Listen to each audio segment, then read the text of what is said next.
Let's talk about the GMR Zone podcast. GMR Zone is about the GMR crypto and the GMR gaming platform. GMR is going to be launching the GMR Center, which will be an entire gaming platform that will combine the gaming world with the crypto world. They've already begun onboarding popular streamers to help advertise the platform. On GMR Center, you will be able to buy games with GMR, watch streamers, tip streamers with GMR, buy and sell NFTs, and more. The GMR token will be the backbone of the GMR Center. Finally, we can say goodbye to the garbage in-game currencies of the past. You can check out GMR at gmr.finance and listen to the GMR Zone podcast on all of your favorite podcasting apps. I don't know about you, but I was always a little bit jealous that the bride was the one who got to have a cool ring. Well, now, Manly Bands is here to rescue you from an otherwise hellish band buying experience. Manly Band does offer your hand the freedom to look how you want it. For me, I picked out the Protagonist. It's sleek and simple, but also has a little bit of that ruggedness that is appropriate for a hand like mine that's not so dainty. Manly Bands offers free shipping worldwide, a 30-day exchange policy, and a free warranty. To order your Manly Band and get 21% off, plus a free silicone ring, go to manlybands.com/Duke. That's manlybands.com/Duke for 21% off.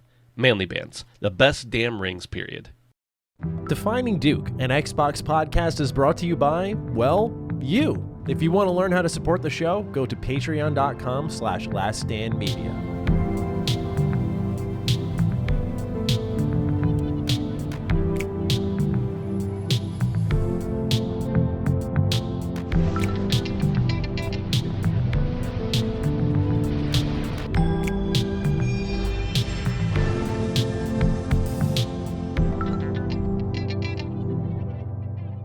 Salutations, everybody. It is Matty here, and welcome to episode 31 of Defining Duke, an Xbox podcast. I'm joined, as always, by my wonderful, lovely, ripped, I'm going to say now, I saw that gym photo, bro. You were working out. I'm outside. Lord Cog. Welcome, man. Matty, what's going on? The Dukes are back. The Dukes are here. Yeah. Let's do it, man. A lot of fun stuff to talk about. Gaming out here, man. What's going on with Halo, you? the Ascent. We got a little bit of Forza to talk about. We got some good stuff this week, man. Good discussions. I'm excited. As always. Speaking of good discussions, if anyone's interested, you're already supporting the Patreon. You should go listen to episode 27 of Defining Duke Ultimate, where it was a Halo discussion. Myself, Cog, and Chris got together, hour and a half of Halo Infinite breakdown from the latest technical preview. We will give some of you out there who are listening for free, of course, our thoughts. But if you want a very extensive conversation on our thoughts on everything, we will have that over on the Patreon. I'm going to see if we can get that episode out for free, but I'd suggest signing up anyway because you get early access for the show and all that good stuff. But for those who are looking for a pressing Halo talk, we go in depth with the Halo expert himself, Chris Raygun. So keep an eye out for that one. Other than that, shout out to everyone who's been doing mobile ratings. We've been checking out the resubmissions and the new ones, and it's been helping out a lot, helping our show grow. So thank you all so much for just taking the time to do that. But that may have been our record in housekeeping. I think I got to that pretty efficiently there. Yeah, it was quick. Let's dish it off to Cog real quick. Cog, what are you up to? What have you been playing? What have you been doing? How's life? I just want to check up on you. Appreciate you, brother. Yeah, man, life is good. But as you know, as you said earlier, been trying to stay healthy, been in a nice, consistent flow as far as the physical and the gym and stuff like that. You know, shedding the COVID pounds and trying to get that down. But as far as I got this new model now. It's like I have to earn the right to gain. Oh yeah. So you know what I'm saying? Like that's the best model you can have. Bro, I love it. It's really helped me. And it's like, I'll get up and it's like, okay, no. I know you want to play a whole bunch of hours of Flight Simulator, Ascent, and all this stuff, Death's Door. But knock what you got to do out first. Then you come back. And I've been really liking this little routine I'm in. But as far as that, game has been good. I'm towards the tail end of Mass Effect 2 on my trilogy, so I'm trying to knock that out. And then I'm working on some other stuff with the some secret stuff we cooking for. Listen, y'all guys got to get on the Patreon because I'm telling y'all right now, he already told you about the Ultimate. We cooking up some other stuff too. I got some other stuff cooking up with other Last Stand Media members, which is gonna be hot too. Yeah, some spoiler casts and stuff. Listen, we cooking. So a lot of fun stuff. Keep it locked. Get on that Patreon because, like Matty said, we just had a fire one with Chris Raygun. So in depth, technical. I love that episode, man. We always kill it on Ultimate, so make sure you get. We really do, and that was definitely one of our best episodes. You can feel the energy, the excitement, but also it's critical talk on it, and so. we just encourage people to go listen. And we appreciate those of you who are already supporting us there. Yes, absolutely. And that's how you can all write in, right? That's how we do our warm-up questions, our ending questions, and even our before we begins, just like Caleb Hager. He writes in, "Hey, Duke boys, wanted to pass along a pleasant surprise I found while browsing the Xbox Marketplace yesterday. Turns out you can download Crackdown 1, 2, and 2 Human all for free regardless of your membership. 2 Human came as a surprise as I thought the digital version was gone forever. Hope you and the audience can get some enjoyment out of this as well. Love having Cog on the show now, and hope you have a stepped in white dog shit kind of day." Why got to be white? Yeah, right. Damn. But beyond that, if anyone's interested in 2 Human, one of the very first Xbox 360 games I personally owned, go ahead, download that for free. Crackdown 1 and 2. Good games, worth the play. Yeah, definitely the first one. Yeah. So if you want to own them permanently, you can do so. Just a little note to our audience there. This one I can relate to. Chris Dell writes in, "Hey, Duke boys, this is a statement more than a comment for Lord Cog, the ultimate warrior. You've infested my brain. At work, we've got a product in, and I said, this joint looks great. Slowly, Cog is taking over my vernacular. Thanks. After these flights, is Halo back in vogue? We'll talk about that in a little bit because we have another warm-up question kind of around that. But Cog, I don't know if you noticed, probably like 4 episodes ago, I want to say, I accidentally said I was in this joint or something like that. And I was like, you didn't say a word. And in my head, I'm like, holy fuck. I didn't even think twice about that. Nah, you're good. The Lord slang is infiltrating the Dukes. I like it. We got to get the Dukes and the Lords to mix together. I love this. It's all about it, man. I mean, me and King, we've been doing silly stuff like that for a while. You just got to have fun with gaming. And then when the slangs, you see people use it, we love it. We don't get upset at all. Yeah, like, dude, I was thinking about it. It's really lived in my head since we've done Defining Duke Ultimate, where you said, hey, you the snitch, when talking about the threat sensor. I was like, that was incredible. Like, that was just the perfect way to detail it, but it made it so Cog. And I was like, I love the way you speak. It's one of my favorite things about you, man. Like, love, brother. Much appreciated. Dude, like I said, we've been doing it for so long. It's so fun because then you have that name association. You don't stop thinking about it. Yeah. And it's just it's fun, man. Yeah. No doubt. Last, before we begin, then we'll get into the warm-up questions and then the news. Luke Bernard writes in, "What's up, fellas? Simple question. Thoughts on Avi Baez to the Mets as a Cubs fan? It was a tough week. I imagine it was. I imagine it was for you, sir. Yeah, they laid liquidating over there. But Baez, that's a nice look. I can't wait for Lindor to get back. So shortstop and second, they can kind of work that out. I love the fact that he wanted to be a Met, which is cool. So look, I mean, we're on a little bit of a down tick right now. I know Matty was at the game recently. Yeah, I sure was. Yeah, we're a little bit down tick. I'm a little nervous because in typical Met fashion, this is when the collapse. When we get too high, that's when the Phillies are a game and a half back. For hopefully we'll be okay. But what did you think about the acquisition? Man, I like it, but I was of the mindset that they needed to go really hard this deadline. I thought when they only got Baez, I was a little disappointed in a way.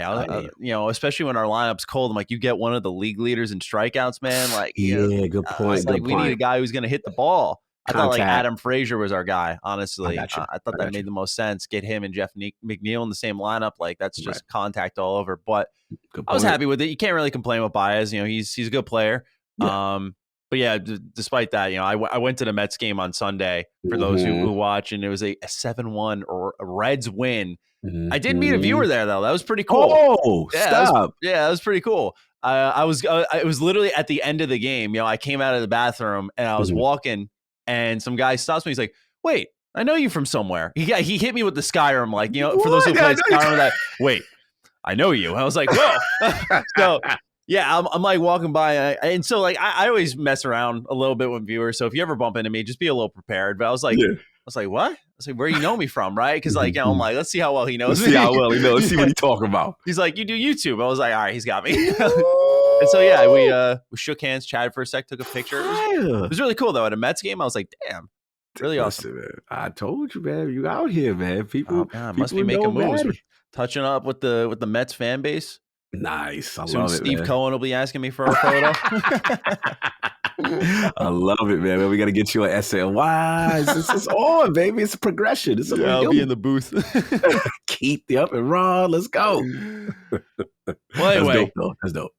Let's get into our warm-up questions, talking more games here. Appreciate the write-in from Luke. A little bit of a different question there I wanted to toss out there. Perfect Platypus asks us a little bit about Halo. Like I said, we're not going to let our free listeners starve. He says, hey, Dukes, love the podcast and appreciate all your hard work and Last Stand Media and the internet at large. What do you both think of the state of the Halo Infinite beta this weekend? It says about the likelihood of a November/December 2021 date being met for both multiplayer and the campaign.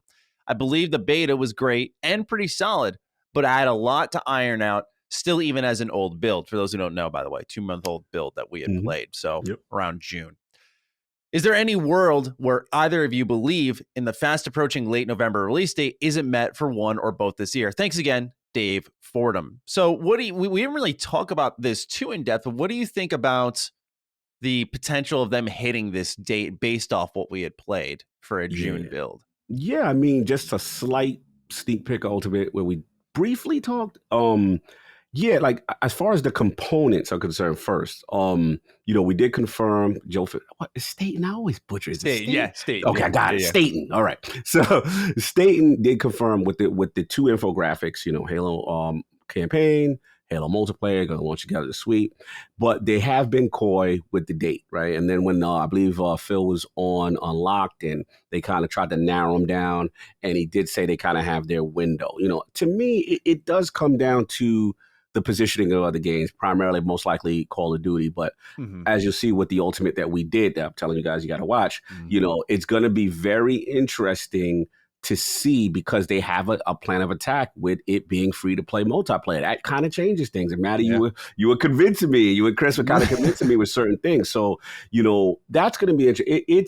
I don't really see a world where it's not coming out in November, December. To me, something drastic would have to happen last minute. I think this thing's coming out, but Matty, where are you at with it, man? I know this was a good discussion that we I'm of the mindset that they were waiting on two things, not one, as I thought about it a little more. Of course, we talked about Call of Duty and the idea that they're waiting for the hat to drop on that to know where they should place their game. I think it's Halo. You should just place it wherever. But I also think they were waiting on fan reception. I think they wanted to see what people thought of the technical preview, and with that good PR and with that confidence, being able to say, hey, that thing you liked is coming really soon, I think is powerful momentum for the game.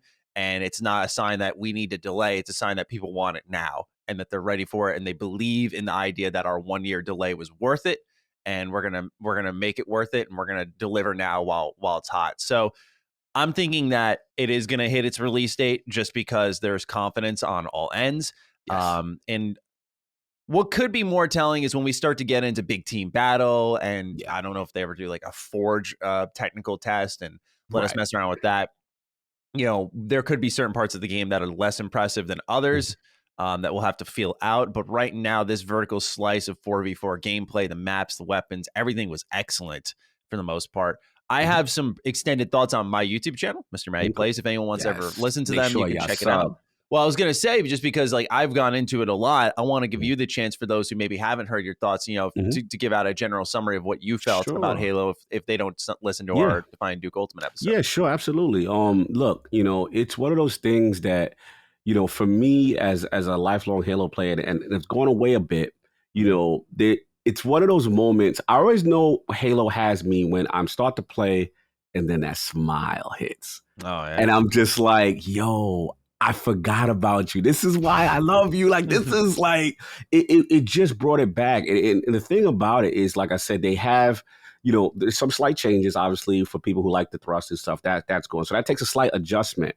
But, the armor abilities, all the weapons feel great, even the new ones. And to me, what I feel is the onboarding. This has some of the best onboarding for someone who hasn't played Halo, someone who's gone away from Halo. And even if you're a vet, just jumping into the shooting range, the training center, and just getting a feel of how the guns react and shoot. And these new weapons are really good. You know what I'm saying? You got the Ravager, you got all this great stuff. And of course, classic, battle, the battle rifle, all that stuff. But it feels good. It plays good. I think the bots are extremely significant for confidence building. You know what I'm saying? You're not wrong. Yeah, you know what I'm saying? Certain maps definitely for confidence building. Mm-hmm. But like I thought, and I think I agreed that I forgot that. I said Recharge, I believe is the name of that map. Yeah. But oh my god, phenomenally designed. Mm-hmm. Look, they've got a great way, and the grappling hook fundamentally changes the game, just with the verticality, the movement, things like that. It's really good, man. I really have. I will say that it was so important that I think, like you said earlier, as far as the positive reception, because now leading into this thing is well received. People are playing it. I see people put out tweets like, "Oh man, it's gone. What I'm going to do?" You know what I'm saying? I'm waiting for the next flight or whatever. Yeah, but people are yeah, hungry. overall reception, fire. Really enjoy it. I agree entirely. I thought that they managed to have this blend of modern design, the sprinting, mantling, ADS to some extent, with nostalgia, where you couldn't play it quite like the Call of Duty games that it almost replicated in some of its mechanics. You had to play it like a Halo game. That it didn't feel like 343 was making what they viewed as a Halo game. They were making what people understand as a Halo game, and I think that's so important for them to get right, because they've drastically changed so many things, and it feels like in a lot of ways they took what worked out of 5 and 4, and of course the ones from Bungie, and really just blended them together, and it's so far super encouraging. There are some gripes. I talked a bit about battle chatter. You can turn that off in the settings. Teammates down. Yeah, the AI can be really overbearing to the match. We disagree. I like the AI. You go hard on the AI. Yeah, I'm not. I don't know, man. I like a nice silent Halo experience. I think what I'm learning is, I said in my video, I was like, I think I just like a nice and quiet. I want to hear the grunts. That's it, like the death sounds. My guns shooting, and just vehicles, like little ambience. That's it. It's like those are the 3 sound pillars you need to hit. But maybe I'll warm up to it. Maybe I'll find that one. And I think if they start to, tie them to characters, we suggest like Sergeant Johnson as an AI voice. It's like, all right, like of course. I think everyone would have that active for months. So once they start to get into that bag, I think then we'll. I just had a cogism. Holy crap. I like that. Caught that. I was like, he threw bag in there. Let's go. Once they start getting into that, I thought to myself, that maybe I'll warm up to it some more. But it's such a minor gripe. To me, I view it as they got the really important things down. And that's what matters. And last point to your question, even what you said, like you're not the biggest, AI in the sound chatter, but the beauty of it, the customization, you can turn all of that off. Yep. You can tweak even how the enemy players look on the opposite team with the hue that's around them. Mm-hmm. And the last point I'll say, the customization options. This is going to do so well with the visors, the arm things, all the different things to personalize and make it your Spartan.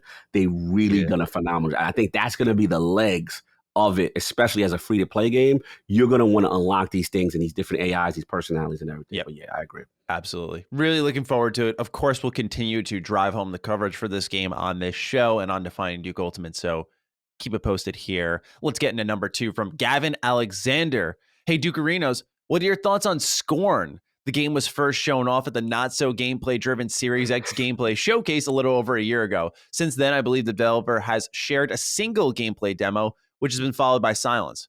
Are you guys looking forward to this game? Do you like the Geiger-esque art direction that the game is wearing on its sleeve?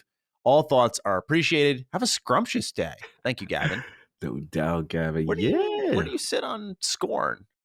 I'm actually intrigued. I tell people all the time, the not-so-gameplay third-party showcase, I actually really liked it. There were a bunch of gems in there. I'm like, I'm curious. Scorn was one of them. It was just one of those weirdly uncomfortable art styles that I was just like, all right, I'm getting aliens, but I'm getting like Geiger vibe, and it looked very dark, and he's putting the appendages into things, and I'm like, what is going on? But yeah, it looked cool to me. You know what I mean? I like it because you don't see a lot of those type of titles for the most part on Xbox. So I'm just like, you know what? I'm willing to give it a shot and see what's going on, So where you at with that whole thing? I think it got delayed. I'm guessing it's, I just think there wasn't anything at the E3 showcase. Yeah, that's true. Yeah. It was supposed to release this year. We're nearing the end of this year, where I think probably more likely than not, we'll see them announce like, hey, this game isn't coming out this year. Or pushing it back. I'm sure Xbox would be totally fine with that because they have something, whether it's day one Game Pass or an exclusive month over month in for the rest of the year. So for them, it's like, well, let's put one in January now. Okay, we got a Game Pass drop there. It's significant. So I'm sure Xbox would embrace that. It's sort of the beauty of what they're trying to accomplish here with the rolling quarters is that delays are almost even more attractive now. Of course, not from a quality standpoint, but also you have time to play the other stuff coming to their system. So I think that's worth considering that they're probably more open to it. I think it would have been a good game to have come out around like October or something, though, just based off the vibe it was giving me. But what I saw, I rewatched the gameplay. It looked slow. It looked different. I feel like it's something you gotta lie your hands on. So I don't want to judge it too harshly because when I looked at it, I was like, this doesn't look fun. But some games just genuinely demo poorly, where it may not look fun, but when you put your hands on it, you start to feel the atmosphere, whatever you have to do to survive in this game. That can sort of shift it a little bit more. Yep. Definitely leaning heavy on atmosphere. I give you that. We still just don't, like you said, good points. We still don't know enough of the mechanics of what's really going on that you're going to do in the game. But yeah, I agree. I agree with your assessment. Yeah. And also the shooting looked a little strange. Matty going in. Going in. Just saying, it just looked a little strange. I just need to tack it on right there. Tag it on. All right, fair enough. We got to see what else they do if they get an updated demo. Let's talk about the GMR Zone podcast. GMR Zone is about the GMR crypto and the GMR gaming platform. GMR is going to be launching the GMR Center, which will be an entire gaming platform that will combine the gaming world with the crypto world. They've already begun onboarding popular streamers to help advertise the platform. On GMR Center, you will be able to buy games with GMR, watch streamers, tip streamers with GMR, buy and sell NFTs, and more. The GMR token will be the backbone of the GMR Center. Finally, we can say goodbye to the garbage in-game currencies of the past. You can check out GMR at gmr.finance and listen to the GMR Zone podcast on all of your favorite podcasting apps. I mean, you think I'm going in, but this next question, I mean, oh no. It's just a setup right now. The next one, yeah. Jeff Charles writes in, hey now, I was pretty excited for the Ascent, but based off the middling reviews, I've decided to hold off. Is this a game you foresee significantly improving through patches, or are the issues related to fundamental design of the game? I'm trying to decide whether I should hop in now or wait. Thanks. Keep up the great work. So the Ascent, latest exclusive to the Xbox ecosystem. You can get it on One, Series X. You can get it on your PC. Day one Game Pass. This is one I was extremely excited for. And I put out some thoughts on my channel, but I want to, before I go in, I don't want to set us up on a negative spree. What have you played the Ascent? Yeah, I played a few hours, got through the tutorial, stuff like that.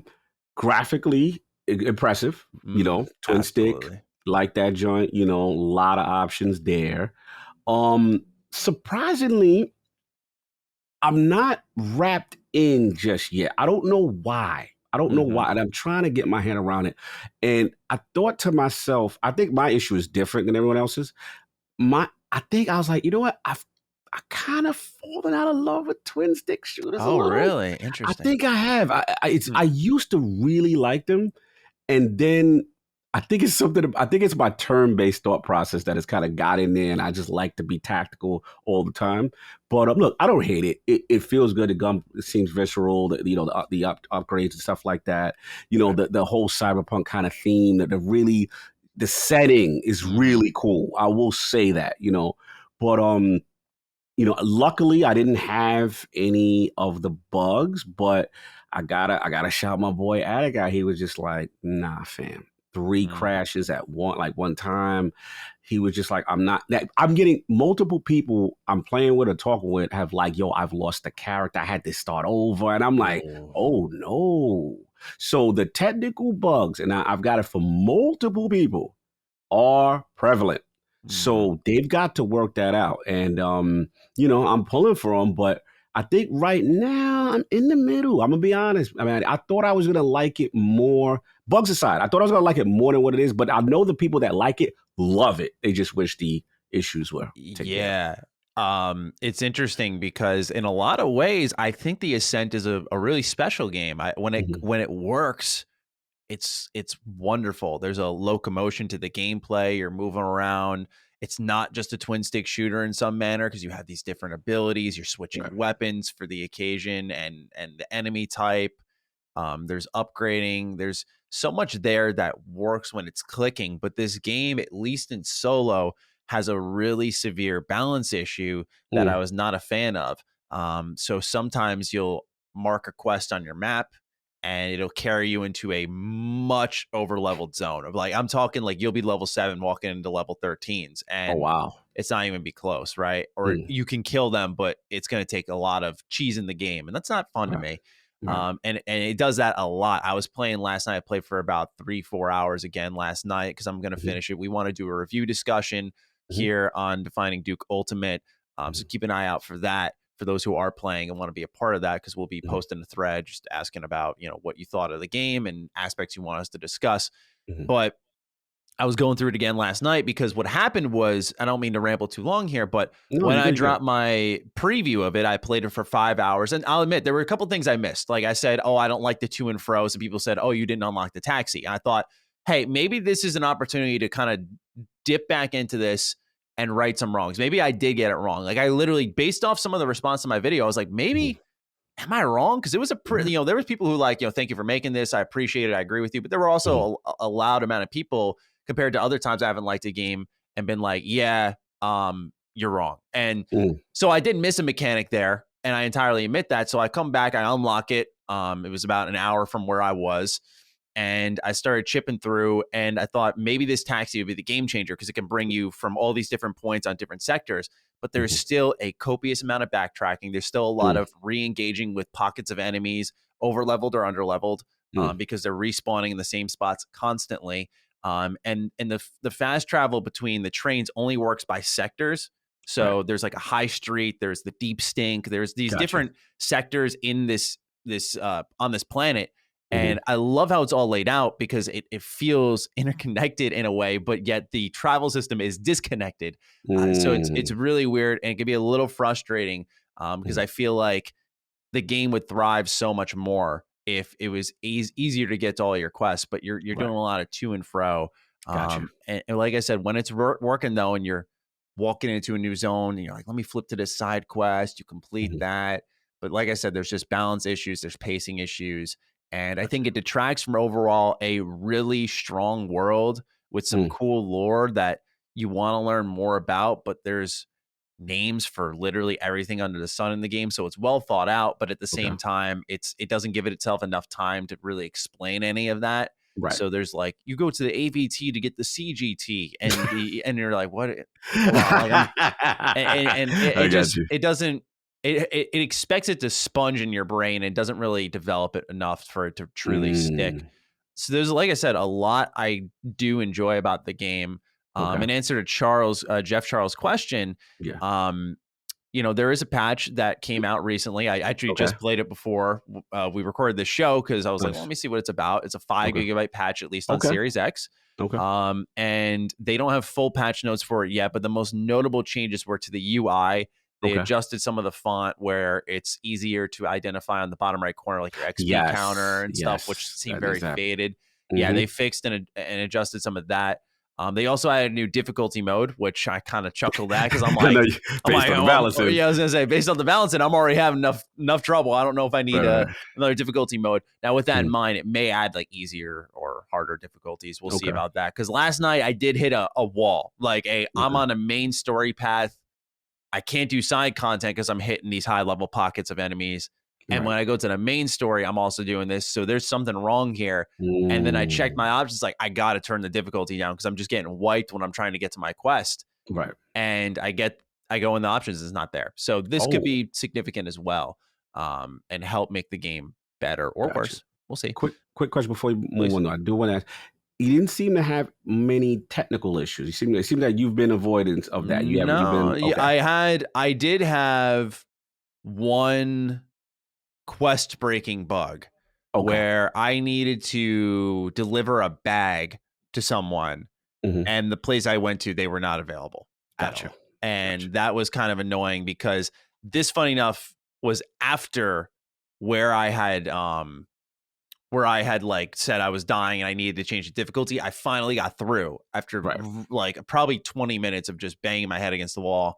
Okay. I got through and I got there and I was like, you got to be kidding, man. Yeah. And it was that frustrating quest switch. And you try to go easy on them because it's like, all right, this is 12 developers that made it. That's why I said this game's special in a lot of ways. It's one of the most beautiful games we've seen this year. I think as a twin stick shooter, it kind of evolves what they are based off the aiming high mechanic. Where for those who don't know, I like that part. You can hold the left trigger, you can shoot above cover. There's a sense of interaction with the environment that normally these games don't have. They're just objects in the world space. There's actually a purpose to them here. When you combine that with different abilities you can do, there's a lot of cool stuff happening here. And the boss fights were kind of cool. I have to admit. Yeah, I thought that was pretty nice. Yeah, they definitely are. Like the boss fights have good mechanics that have you avoiding attacks differently and approaching them differently. And I was changing my weapons. Like you have to consider your loadout here a lot more than other isometric action RPGs. Like there's a lot here that harkens back to what I loved about Champions of Norrath, Baldur's Gate, Dark Alliance, like these games I grew up on. You're Duke twin shooter. I see that. I love these action RPGs. I really do. Like they are my bread and butter from when I was younger, right? I don't play them as much now because they're very infrequent. But like when Dark Alliance re-released, like I dove right back into that, man. Like it was an underwhelming port to me, but I dove right back in. And so yeah, I was very excited for this game, and there are some qualities strong enough to say, like, yeah, you can download it, but I'd personally wait to see if they plan on rebalancing anything, because that's the biggest hang up for me. I think the tech issues are there and worth being wary of, but in my opinion, I've found it where, if they had some numbers tweaked back a little bit, the game would flow so much smoother, and it would not pile on. Like I'd probably have some gripes with the back and forth, but maybe that wouldn't be so bad if I wasn't engaging with annoying groups of enemies constantly. So it was like this roller coaster, and I genuinely think this game could be very good.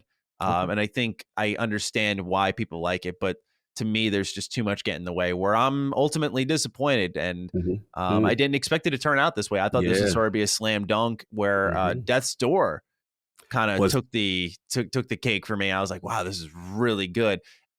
Just one last note here that I want to toss out there is I think it just shows that this is the second time I've seen a very small team try to do too much this year, and it's been a valuable lesson to watch unfold.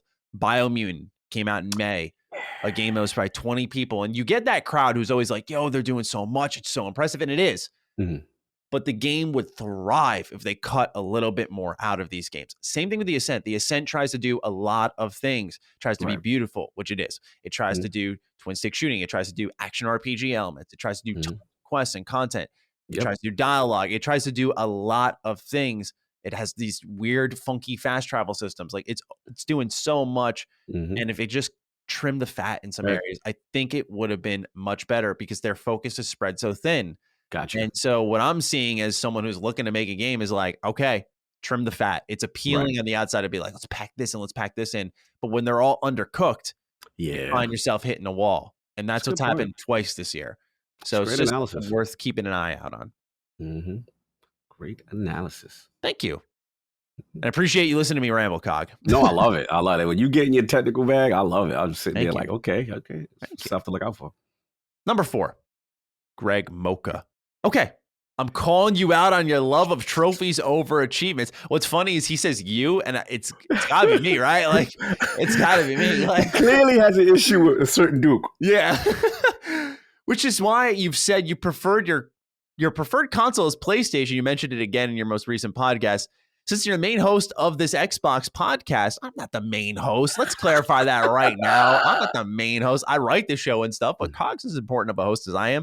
Don't you think you should use the console you speak in an authoritative role on? I don't believe in console wars. Play what you want. But when it comes to games available on both platforms, shouldn't you choose Xbox? We look to you as an Xbox critic and advocate. But if you're not using the console because you prefer PlayStation trophies versus achievements, it seems incongruent to me. Colin brings a level of expertise and experience to the PlayStation podcast because he exists in the ecosystem. He always comments on trophies and if they're good or a pain in the butt. If you take a job in a similar fashion with Xbox, shouldn't you follow the lead of what made Colin so successful? I enjoy Duke and I want it to be as successful as Sacred Symbols. And I want you to, I don't want you. That's important to emphasize. I don't want you to be the Xbox Colin, although that sounds pretty good. I just want to encourage you to go to the achievements, join the Xbox Insider, and go balls deep in the Xbox. I want the audience's opinion on this. I feel like I have gone balls deep personally, but to me, this is something that I wanted to address. Let's get it. Because I felt, hey, maybe there's other people who, number one, I don't think I said specifically PlayStation's my preferred console. I said the PlayStation 4 was during the last gen. But right now, I definitely don't have a preferred console. If anything, I've definitely played my Xbox way more because of Game Pass. And I think some of the third-party drops there have been good. So I feel like I've been doing my part. I've literally... Cog, I have shifted how I do YouTube coverage. I added Xbox into the wheelhouse because of how dedicated I am to the show. So I found this one really interesting. Now, as an outside source, Cog. Yes. Am I balls deep or am I ankles deep in Xbox?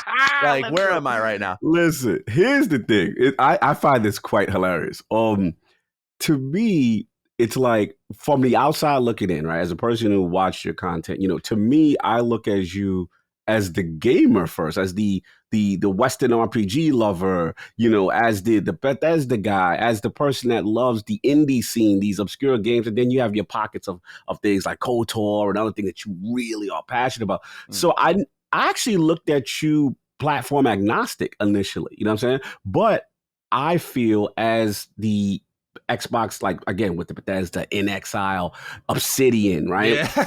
And then it's like, bro, that's Matty. Like that's all I say all, but the majority of the type of games that I've seen you passionate about, Xbox Studios has. To me, it's just funny that Greg is really upset about this achievement thing. Like, I just think it's how dare you not like trophies over achievement. That to me is funny. It's wild to me because me and Carrick have had so many talks about the rare achievement pop on this show on Xbox and how it's like this saccharine. Like it's such a juice when you get it. It's so nice. And I was even thinking that last night. I didn't say it out loud, but I was thinking it when I popped a rare achievement for the Ascent. I was like, damn, it feels good. Yeah. It's just I'm sorry, I like trophies more. Like it's just that platinum at the end is nice to me. I agree, and I think 100% on that. Well, I definitely I would say lean more now into playing Xbox because I think it's very important. I do, but also because I want to, and I think they're providing what I want as a fan. At the end of the day, I think our show is its strongest when I'm not declaring a pure allegiance. That's the thing is a lot of people, when it came to my Ascent review, were just upset I was cranking on it because it's an Xbox game and they finally got this exclusive, right? We got Death's Door, we got the Ascent really being the first big Game Pass drop next to Flight Simulator. And I'm out there cranking on it going like, this is really disappointing to me right now. And a lot of people were like, yo, what the hell? This is Xbox game. Like you only like RPGs. Like that was something I was getting hit with a lot. It's like, oh, you want an RPG? I'm like, dude, do you guys know how much MOBAs I play? Like facts. how much visual novels I play? Like, I'm out here in so many genres outside of puzzle games. And I'm not trying to defend myself. More so I'm just trying to say that I understand if you look at my channel, you can get a pretty good idea of what I like. RPGs and Xbox is a major part of it. Those are the two pillars. But absolutely, beyond that, it's a little frustrating because it's like, well, I'm trying to stay fair here. I'm not trying to declare a pure allegiance where it's like I don't want to be the guy. I'm sorry, I'm just going to say it as it is. I don't want to be the guy who's out there like when Xbox got those numbers that they had the best selling console in June. People were like hype, and I'm like, who cares? I want them to succeed, but I don't ever want to be so closely in love with Xbox that I'm like, yes, win for us. It's like I don't operate on that wavelength unless it's the PS Vita. You probably won't see me fist pump for the success of a console. Like I'm sorry, see, Matty's a Sony boy. I'm just joking. Yeah, that's true. You see, I do it. Cause. Look, let me jump in real quick because you're saying some really good things. That's another reason why I really enjoy doing Defining Duke with you. For me, it's. If you watch Outlaws podcast, before I introduce myself, I have a saying, not telling you what you want to hear, but what you need to hear. Well said. And I'd rather have that objectivity because it's okay to like something, but we got to be real if there's things. And at the end of the day, it just helps them improve, Mhm. right? If we're constantly like, yeah, it's perfect, it's great, and how dare you, bash Xbox on anything, then the reality is we're not truly being objective. We're completely fanboying out. And don't get me wrong, I know for myself, yeah, I have a preference for certain things Xbox, but I could always give credit. Like, for example, let's focus on the specific thing Greg's talking about. Like, I agree with you. Like, listen, Xbox pioneered the space with achievements, but we can't act like the platinum is an extension of that takes it further, in my opinion. You know what I'm saying? Like, you got every single trophy, you completed that. Like, I like that. I like the silver, the bronze, and gold distinctions. I think that's cool. That's something now Xbox can iterate, and it's cool, man. Like, I find it funny, like, just because it's an exclusive, you can't talk bad about that because this dude, we ain't had one in a while, so you got to go. Like, we got to be real, guys. We got to be real. So that's all. We got to put the fanboy stuff down a little bit. We all got our preferences. And Matty likes games. If it's about games, and that's what this is about, then that's the person you want clarifying and breaking down. Look at that Ascent breakdown. Like, he gave you specific reasons. You know what I mean? That's important. The mechanics of gaming. It's also aspects. Beyond that. It's less about me. The reason I also want to confront it is for you. It's like, I don't want that expectation being put on you because you're a host here. It's like, you and I are both in Xbox. Like, when I saw this, I thought back to myself, like, let's look at my history. Dude, I was an Xbox adopter each generation. Like, it was the first one I got. I was like, wait, I didn't have a PS3. I got a 360 first. Same thing with the original Xbox. I got that before GameCube or PS2. Xbox One, I bought day one because the game spoke to me. I thought Dead Rising 3 looked really fun. It was. And Rise, best 900p game of all time. Right? Man, let's go. So, like, you gotta, like, I just, to me, it's the games that spoke. And at the end of the day, I can't help but look at that and say, like, well, I have a history with Xbox. It's just like, what's clicking with me? What games are good? What it is the resume speaks for itself. You ain't even got to prove it. It's just, again, some people, Sally, just want you, just to blindly praise. And at the end of the day, we're just being real. We're just being real as gamers. And you literally got the resume. So to me, it's I thought this. Yeah, I mean, I'm not concerned about the resume. I don't feel like, I don't want to sound like cocky. Of course, I'm always trying to improve, but I don't feel like I got much to prove. Right? Like, I feel like the interest and expertise is there. So I agree. Of course, like I said, I'm willing to hear from the audience and see if they feel like I'm only halfway in the like I'm dipping my toe in the pool. I want to know what they think. So hey, I'm open to it. We'll hear it. You ain't going steady with Xbox yet? Yeah, I was gonna say I want you to put a ring on it. Yeah, really. Number 5, and then we'll get into the news here. Eric Bichelle writes in, and this one, Cog, I feel like you could really tap into. Hey, Mr. Matty plays in the Lord himself. I've been a silent observer of your personal RPG-heavy YouTube channel for a few years now, Matt, and I need to thank you for introducing me to the likes of Dustin Furman, ACG, and now Lord Cog. That is my pleasure indeed. I saw on Twitter this week, Neon Giant admitted that the Game Pass PC version of the Ascent does not have DLSS or ray tracing enabled, while the Steam version does. Back when Control came to Game Pass PC, 505 games also couldn't get DLSS working for several days. What do you boys think the difference is on the back end? Are other companies going to have similar hurdles to jump for Game Pass? Do you see this frustrating customers away from Game Pass? Thanks for the time, and I hope you guys have the worst day and all your food tastes bland. Eric B, a.k.a. Bandana Bush. All right. So, why do you think this is happening? It's a good question. I am unsure. My thing is, we hear about the DLSS, we hear about the ray trace, we hear about these techniques, right? And, initially, what we heard was a lot of it was the dev kits. They were a little bit behind, when it comes to the consoles and implementing this stuff. So we heard that initially. I'm in a mindset of this. Like, I love, with the start with ray tracing, like, I love, the idea of ray tracing. I love the feature, but I don't like so much of the performance hits, right? So, initially, as long as you give the options for the modes, and I believe, quote me if I'm wrong, Resident Evil Village was one of those that had it kind of systematically broken down, with it on, with it off, the frame rate you get in, and this, that, and that. I don't mind that, when again, if it's ready and there's options there. But if you're going to shoehorn it in at the expense of performance, then I have an issue. You know what I'm saying? Because my thing is, I'm team frame rate. I'll be honest. Like I say, like, I'm always going to want the frame rate first, or just give me the option. So that's the first thing.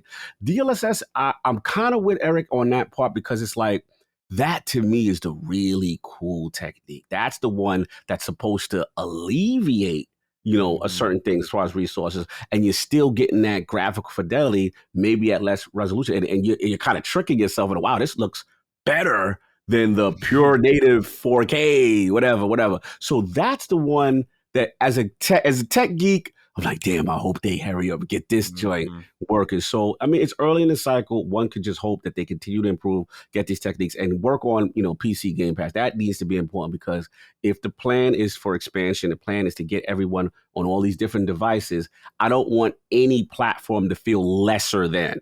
Right, like, consoles getting it. What's up with our version? That kind of thing. So that's pretty much what I gotta say. But it's a great geek question. I love stuff like that. So shout out to Eric. Yeah, I don't know if this is connected or not, but I feel like it's worth tossing out there for those who've been listening to our show. We covered how Nier Automata on Game Pass at first had a very much significant version significantly different version compared to that of what was available on Steam at the time. Now it patches out. We covered that on a previous episode as well, but I'm wondering if the SKU or the game that's going onto the Microsoft Store and the Game Pass is different from that of Steam in some way, just based off what we're seeing on Nier.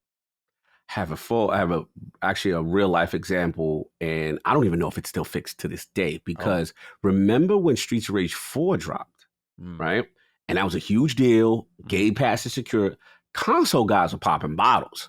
At the time, I was still over here on, PC, and I'm just like, I couldn't get a co-op game to launch. The whole essence of Streets of Rage is to play with your friends. Absolutely. And I'm like, I'm going to the forums. I went to the Discord of the developer, the Temu, and they were like, yeah, we recognize there's some issues. So cool cog. Look, they launched on multiple platforms. Calm down. Yeah. Calm down, right? Yeah. A month. Oh. Another month. Oh. Everybody's like, what is up with the Game Pass version? I just gave up. I'm like, that's a bad look. No one talks about that.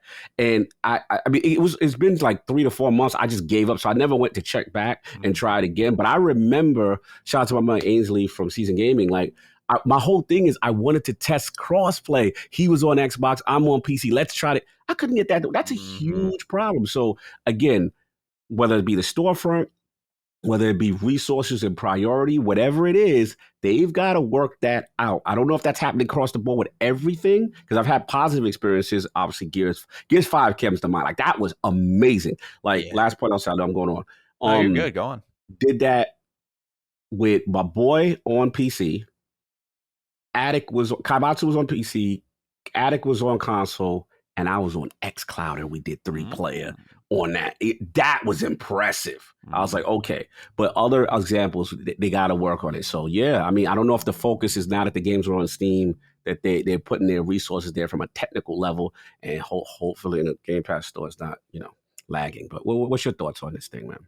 Yeah, it's just carrying that a little bit more forward. It got me down a little bit of the not conspiracy theory rabbit hole. That's maybe a little too drastic, but it got me speculating that, you probably want the Steam version to be your best foot forward, because Game Pass is already there for the download, whereas Steam, it's like someone's paid for it, so you might want to pack in those extra features. That said, as I just mentioned, Nier sort of is that Uno reverse card where it's like, it's actually better on Game Pass. And so I don't know, it could just be a case-by-case thing, but it's worth keeping an eye on here as the versions on PC continue to differ a little bit. But thank you for writing in, Eric. And now let's get into the news. So number one, Halo fans beware.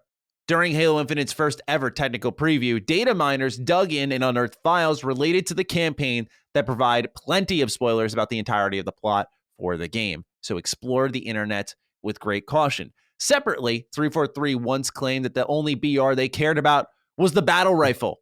Alas, they seem to care about the equally popular BR known as Battle Royale.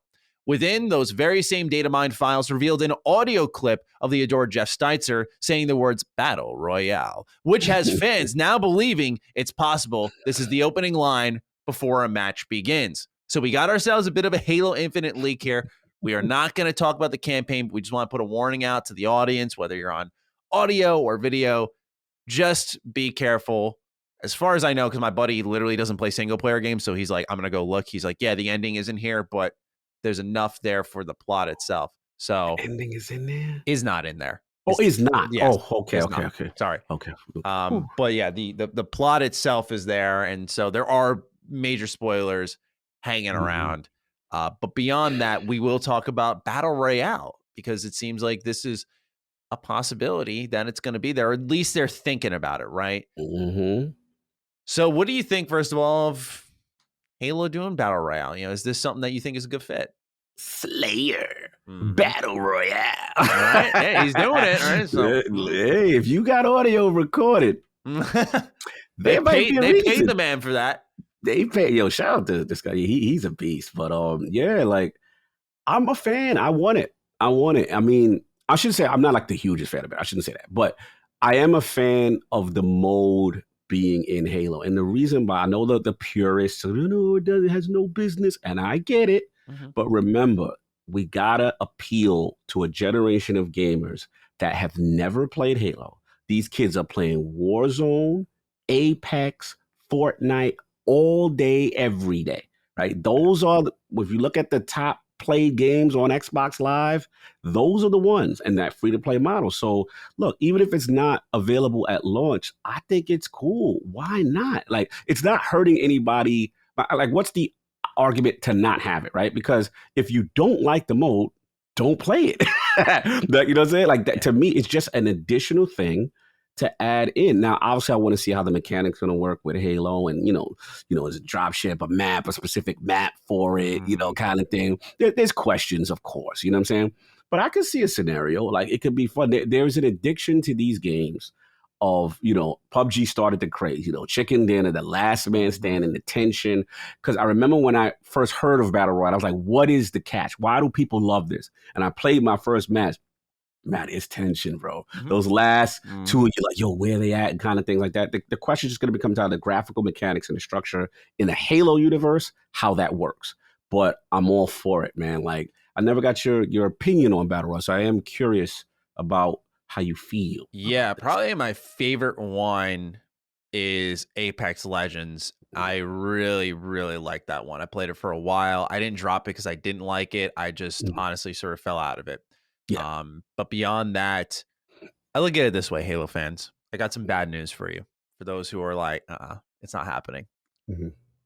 Fallout 76 had a battle royale. Oh, yeah. All right. And Fallout 76, by the way, had a decent battle royale. I'll even say that. Now they're removing it because it sort of died, but they used it as a fad to get people into the game. And it worked. Wait, back up. They removing it? Why? I don't know. I think people aren't playing anymore because, it's kind of cool and all. Just curious. Yeah, and I'm just looking at it saying, Halo's about to do the same thing. Be ready. They know the marketability of it. They can tell you all day the only BR they care about is a battle rifle, but they also care about getting more players. And now this, I don't think will be a launch thing. I strongly believe they would have already talked about it. This will be a post-launch thing that gives it a second wind. And I think it will be because it's different, right? I think you're going to get your traditional Halo experience, Team SWAT, Slayer, big team battle. Make sure they get all that right. Then go wide, right? Like go into Battle Royale, provide that. Because in a lot of ways, the structure of Halo mimics that of a Battle Royale. Your best weapons are your pickups. There's not rarities or tiers, which is, I think, a good thing, by the way. But the best things you can get are pickups. And you're roaming the map. You're memorizing spawn patterns. And if you bring that all the way, vehicles, exactly. Forgot about that. You've already got the DNA of what BRs are in Halo. And I just can't help but look at it and say, like, it's obvious they're going to do it. It almost sells itself. And I think because it's so deeply ingrained with the DNA of Halo, it's not going to be as drastic, horrible, and game-changing as people think, because it's like I said, it's so closely tied together on a mechanical level. I think they share so many elements where I'm open to it. I mean, I'm not on that BR craze, but if you're looking for a second win, there's no better way to do it. I think launching with it would have been more concerning. Now, you may have heard me say this, but I just want to say it again. It's because there's bringing what's popular to Halo or trusting to make Halo a good game, make it free to play, and sell that, where like people can say, I want Halo, and then bring BR to Halo, not bring Halo to the BR, right? There's a major difference there that I Thank you. I just think that's something that is really key. And it really speaks to I think the confidence they have in the product, because the technical preview showed that, yeah, they're making a really good, at least mechanically, a good Halo game right now. And that when you can bring that to a BR versus bringing the BR to Halo, because it's like, yo, we're fucked right now. Like, we got to make this popular. Facts. It's a good sign. So Yeah. I would say expect it in the future. Definitely not at launch, though. Yeah, great second win, shot in the arm, you know, when things cool down. But like you said, the priorities, get it over the finish line, make sure the core gameplay is hitting, it's tightened, it's perfect, it's tuned, and you get them to fall in love with that first, which already has positive reception, right? And then, like you said, down that map, that content mode, that road map, and you go bam, and you hit them, then you kill it. Yeah, and when you combine that with what they can do for the Battle Pass, we geeked out about this a little bit on Defining Duke Ultimate, of the idea of what they could do with connections to the AI with like Sergeant Johnson and the armor pieces. We know the first season is going to be around Reach, if I remember correctly. Yeah. And the other Halo games they can kind of harken back to and the books and whatnot, and bring those into Battle Passes. I mean, there's so much about Infinite that its first couple of years are almost like already written out, and it probably required little thought, because it's like, yo, this game, if we just get it right, which is probably why they took so much time with it, we just get it right, the rest is, I don't want to say going to be easy. Game development isn't easy, but it's not going to be as like, what do we do next? It's it's going to be clear. So that's what I think is very exciting about it. We'll see in due time, but I think the likelihood of BR is quite high. No doubt. Number 2 is very interesting indeed. Yes. On September 15th, 2021, the 2017 racing sim Forza Motorsport 7 will reach an end-of-life status. This means the game will no longer be available for sale on Xbox's digital storefront, and even outright removed from Game Pass. Those who already own the game can still download and play the game offline as well as online. Game Pass players who paid for DLC but do not own the game will receive a token through the Xbox Message Center, which will give you full access to the game. Currently, the game is available for sale for $10 for its standard version or $20 for the deluxe version until September 15th for any potential last-minute purchases. However, the reasoning appears to be the familiar ho-hum on licenses expiring, but the issues drive a bit deeper than that, as fans are looking to the future. Many are asking what this means for the future of Game Pass titles tangled up with licenses. Will there always be a token for fans who have invested money into the game that's about to be delisted from the digital storefronts? Does the corner of the market contradict the idea of Game Pass, where you aren't supposed to feel like you need to spend money to have the entirety of a first-party offering? All of these are worthy questions without much answers to them. We have another question here coming from Brian Seals. Hey, Dukes. After the pandemic hit, I finally sat down to play Forza Motorsport 6, a game I had for years with my gold subscription. After beating the campaign, I was converted into a sim racing fan. I'm looking forward to the new Motorsport next year. Unfortunately, the lack of continued online support for 6 and some licensing issues have locked away vehicles and races I would have enjoyed. Fearing a similar experience, I will not be buying Motorsport 7 before it's removed from Game Pass and delisted from the Microsoft Store. I have plenty of racers thanks to Game Pass, but I wonder about the long-term value of these games going forward. What do you guys think? Love the Subpar podcast. Keep it up. Thank you, Brian. We absolutely will continue to drag our feet here. All right. So what do you think of this? Because while it's not major in a sense where we need to overreact, I think there are some future implications here for clearly games with licenses tied to them that are on Game Pass. Yeah, this is, man, it's a great question, because when I got the news as well, I'm like, it initially doesn't sit well, right? No one likes the feeling of something that, you had and it's going away, right? Now, in this case, in fairness, if you download it prior to that deadline, you will still have it, right? And that part is cool, at least, because I've been on the opposite side of that, where it's just gone and it's not, it's not coming back anymore. Yeah. So, look, from a business standpoint, yes, I do get it. A lot of Forza, the music tracks and things like that, they're a limited license, and there's an end of lifetime to these songs and whatever they have included. Probably even in the vehicles, right? Yeah, even the vehicles, right? And I don't know how Forza gets away with that, like gets away out of that, because that seems to be part of their whole DNA with the game. Even Horizon, like there's certain ones I remember the specific soundtrack and stuff like that. Yeah. And this goes outside of them too, because shout out to the legend. I gotta shout him out, legendary Bill Stillwell, who was one of the original creators of Back and Pat, who we've had on ILP. And I used to ask that question. I'd be like, yo, how come such and such game? Where's that at? Like, this is a no-brainer because this game, for Back and Pat, why? And he would tell me licensing. It would always come up, licensing. So again, one of my beloved games, Marvel, even though it's on Back and Pat, but Marvel Ultimate Alliance, I believe they had like a DLC pack. It had the Hulk, Phantom. But what happened was, bro, it was so good. You know them games. Oh, yeah, dude. I love those games, bro. So like, I'm so mad that Switch has that exclusive. But that's I know, right? I thought it would be an office Switch by now. Holy crap! I'm like, can we get this on the big boys? You know what I'm saying? So I can talk. But anyway, look, side tangent. At the end of the day, it's like, man, like, if you try to, like, if you didn't have it if you had it at the time, you're good. But let's say now you get the Back base game and you want to get that DLC with all those characters, you can't get it because it was a limited license for that window. And that's the structure with gaming right now. So I don't know. I don't necessarily know if it's a Game Pass issue or a digital issue. I just think it's the structure of Forza because they have these expensive licensed cars. And they tend to put a seasonal music thing, even Horizon Festival with specific tracks. So yeah, my advice, don't not play the game, download the games, but just be cognizant of it. That's going to happen. But Matty, where are you at with this, man? It's a sensitive. I feel like this is almost a product of sort of what we talked about with RPGs, but it's going to really fit here. Remember when we were talking about, they got Elder Scrolls and Fable and Avowed, whatever are we going to do? And I said it's not a problem to have multiple of these types of games. And we'll talk about it a little bit more later in the news, but they just added 5 racing games to Game Pass: Dirt 4, Dirt Rally, Dirt Rally 2.0, F1 2020 Grid, on top of what's already there. I looked at that and think to myself, racing fans are taken care of. Maybe it's not motorsport, but Xbox probably doesn't care.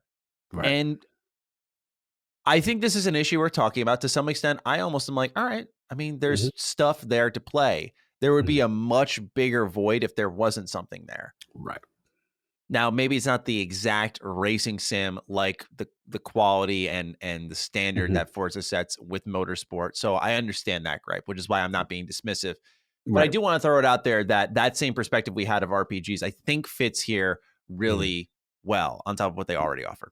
But beyond that, I do think there is worries for games with licenses of any kind having a short shelf life here on Game Pass. GTA 5 is being removed, and that was only there for a couple months. Yes, very short shelf life, and maybe it was because they were doing the re-release this year again. So they were thinking to themselves like, all right, let's just get a burst in there of players, and we'll pull it off immediately. And that's really that. But it could also tie to the amount of music licenses they have in that game for the radio. It's really hard to tell, right? It's huge in GTA, huge. Yeah, so I'm not sure on that. That's just a guess, but it's worth thinking about with the with these games, just because Forza, man, I mean, that's tied deep with licenses. The rest of them are still the rest of them, as in like rest of other Xbox first party games like Gears, Fable, the older Fable games, like they're all there. Yeah, so it's really interesting to see how this is all shaking out a little bit, but I don't want to get too doomsday-ish over it. Yeah. I don't think it's the end of the world. I don't think it's going to be a frequent occurrence, but it could be something that gets amplified down the line as Game Pass becomes more and more prevalent, I would imagine. Right. I guess my last point on it would be, I would be more upset if it goes away and there's no way to get it ever again. Like, at least we have a window. Hey, September, this is when it's happening, and just download. I mean, I don't understand. I don't understand depriving, if you love the franchise, right? Completely depriving yourself from it just because of it. At least you can still have it and post and play it, right? So that's my thing. It's like, to what's our homeboy right here? What's the guy that set up? Brian, yeah. It's like, to him, it's just like, yo, if you love it, man, just download a Game Pass. You still have it. You could still play it, kind of thing. But I agree. I don't want to be dismissive either. You know what I'm saying? I do understand the concerns and stuff like that. Right. But in this case, I don't think it's going to escape. from Forza. So just download that joint, play it. You can still have it, man. Yeah, absolutely. I don't know about you, but I was always a little bit jealous that the bride was the one who got to have a cool ring. They get to pick the cut, the clarity, the color, the carat, you name it. For us, people don't seem to think that we should have a ring that really suits our personality. A lot of times they just think, you'll like the ring your dad had. Get a ring that every other generation has ever had. Well, now, Manly Bands is here to rescue you from an otherwise hellish band buying experience. Manly Band does offer your hand the freedom to look how you want it. And just about every type of earthly material imaginable is available, and even a few from space. For me, I picked out the Protagonist. It's sleek and simple, but also has a little bit of that ruggedness that is appropriate for a hand like mine that's not so dainty. I really like the way it looks, and it fits perfectly. You can customize it with your initials or a saying that's important to you, and the entire process is incredibly simple. To get started, you can either order the Manly Ring Sizer from Manly Bands to make sure that your ring will fit perfectly, or you can check out their app where you can actually, from the comfort of your own home, figure out what size your ring should be. Once you know your size, it's time to pick out your ring. They've got an insane selection of materials to choose from. There's gold, there's wood, there's antlers, steel, even some dinosaur bone, and maybe even the meteorites that killed them. You can also choose from one of the Manly Band's curated collections, like the Jack Daniel's Whiskey Barrel Collection. The Sports Collection is another one. My brother-in-law loves baseball, and so when he got married, my sister knew that the perfect ring for him should be a baseball ring from the Manly Band's Sports Collection. So, once you've selected your band, Manly Bands offers free shipping worldwide, a 30-day exchange policy, and a free warranty. There's not always the guarantee that everything's going to work out in life, but with Manly Bands, there's a 100% chance that you're going to love your band. To order your Manly Band and get 21% off, plus a free silicone ring, go to manlybands.com/Duke. That's manlybands.com/Duke for 21% off. Manly Bands, the best damn rings, period. Number 3, we were talking a bit about Game Pass additions and some exits. So let's start off with the additions to the service. First one is Curse of the Dead Gods, coming to console, cloud, and PC August 5th. The rest of these are also August 5th. Dodgeball Academia, cloud, console, and PC. Katamari Damacy Reroll, sorry if I mispronounced that, cloud, console, and PC. Lumines Remastered, cloud, console, and PC. Skate on console via EA Play. Skate 3 on cloud via EA Play. And the last for August 5th is Starmancer on PC Game Pass. Next on August 12th, we have Art of Rally, cloud, console, PC. August 13th. That's all you need to worry about. Hades, cloud, console, and PC. And the one that you really care about, August 17th, Microsoft Solitaire Collection, Premium Edition. We lit. And then, as I said, thanks to Codemasters and the EA Play being a part of Game Pass, starting August 10th, you'll get access to Dirt 4, Dirt Rally 2.0, F1 2020, and Grid from 2019. Exiting the service are the following games. On August 8th, Grand Theft Auto 5 will depart, and then Ape Out, Crossing Souls, Darksiders Genesis, Don't Starve, Final Fantasy VII, the original one, and Train Sim World 2020 all leave on August 15th. So play and download those games if you have yet to. Yes. What do you make of some of the new additions here and exits even? Yeah, I mean, it's all about August 13th for me. Like, you never played Hades, right? Never. I waited. I have it on my Switch, and I didn't play it purposely because I knew I hear that a lot. Yeah. Yep. And I was just like, I'm glad I waited, and I can get my achievements. You know what I'm saying? No that I trophies? What? Yeah. Sorry, Greg. That was a good one. We go there, Greg. Shout out to Greg. Well, yeah. I mean, as far as that, Grand Theft leaving, interesting. Final Fantasy VII leaving seems very interesting to me. Yeah, I always remember when Phil was saying he wanted to get all the Final Fantasy games on Game Pass, and I think people expected, and reasonably so, that they'd all be there at once. But what's happened is it's become a cycle, and they're plugging some in while removing some. Final Fantasy 12 is still there, yes, for whatever reason. The beloved. Yes. I think Final Fantasy IX is still there, and if it is, I highly recommend people play that.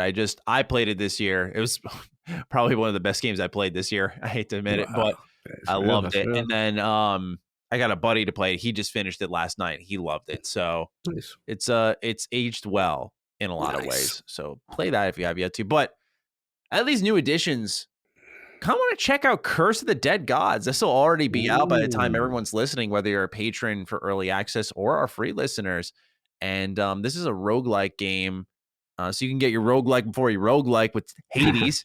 Yes. But as someone who's already played Hades a lot, I'm like, this one looks kind of interesting. So I'm into that a little bit. But we'll talk more on this later on with Game Pass Pick of the Week, I suppose, because one of these games on this list will be there. So that's a good thing, right? Normally Game Pass Pick of the Week, when it was myself and Carrick, we had to keep like dipping backwards. Yeah. And they've just been adding so much fire lately that it's like, I'm just going to pick from the crop of the new additions this week. Like, it's easy, man. Much easier. All right, let's keep it rolling here with the Xbox news number 4. This past week, the dystopian twin-stick shooter, The Ascent, landed on Xbox consoles, PC, and Game Pass day one. Reception is overall positive, mostly from fans, whereas critics panned the indie title made by 12 developers for how buggy it can be at times. With that in mind, good news has arrived as the first patch has landed. The bad news is significant quest bugs like the Rescue UB one remain unresolved. What has been added that is of note are a slew of changes to the UI, as I noted, as well as the addition of a new difficulty mode. So I just wanted to check that off our news list. We already talked about that with the questions at the beginning, but I wanted to throw it out there one more time. On to number 5. Here we go. This one we have not talked about on Defining Duke yet because the story just kept building. I feel like now we're at a point where we're safe to really talk about it, analyze the situation, where everything's at, and kind of take a look at the whole picture. So here we go. It's a long write-up. It has been a colossal shitstorm for Activision-Blizzard, who has come under fire since the lawsuit from California was submitted, revolving around an extremely toxic work environment, citing a frat boy-like culture chock full of sexual discrimination, abuse, and much worse, running rampant. Since then, there is a new chapter each and every day being added to this sorrow tale. Employees have staged a walkout due to the company's insufficient and tone-deaf response to the outcry. The latest domino to fall is the exit of Blizzard president J. Allen Brack. Jen O'Neill and Mike Ibarra, who formerly of Xbox, will take over as co-leaders of Blizzard. It appears the rot runs deep as a video of Brack in 2010 resurfaced, showing him laugh off a question from a woman about sexualization of female characters in the popular MMO World of Warcraft. He was named president in 2018, which is prior to when many of these allegations took place. Despite that, he is now gone. Along with that is human resources executive Jesse Meschuk. The man calling all these shots is Activision CEO Bobby Kotick, who recently received a $155 million payout approved by shareholders. He spoke to investors and stated that, quote, "There is no place at our company where discrimination, harassment, or unequal treatment of any kind will be tolerated. Our work environment everywhere we operate will will not permit discrimination, harassment, or unequal treatment. We will be the company that sets the example for this in our industry," end quote. In stating, Jen O'Neill and Mike Ibarra, quote, "will ensure that Blizzard provides the welcoming, comfortable, and safe workplace that is essential to foster creativity and inspiration," end quote. Furthermore, Activision Blizzard will now be hiring new staff and resources to its compliance and employee relations team, promising there will be no hesitation to fire people when necessary, citing that, quote, "people will be held accountable for their actions," end quote, which appears to apply to everybody but Bobby himself. Activision Blizzard will begin evaluating managers and leaders across the company with respect to their compliance with their processes for evaluating claims and imposing appropriate consequences. Meanwhile, Fran Townsend, who serves as CCO for Activision, posted an article about the problem with whistleblowing just a few short days ago in a clear attempt to invalidate claims being made about the company. Separately, the company held an earnings call where it sounds like Diablo 4 and Overwatch 2 aren't as far off, as they claim the next 18 months, quote, "will be a significant period of content releases," end quote, as those games are likely set to release in 2022. All right. Long write up there. Apologies for the stutters and stammers, but you good. Let's get into it. So, obviously a horrendous situation happening here. What do you think of the action being taken by Activision overall?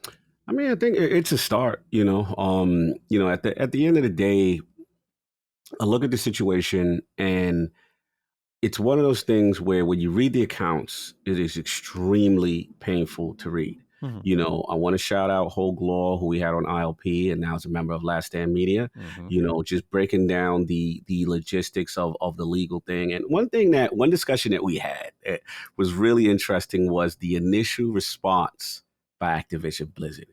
Very defiant, very aggressive. We don't have none of that stuff here. Grossly misstated. They use a lot of strong terminology.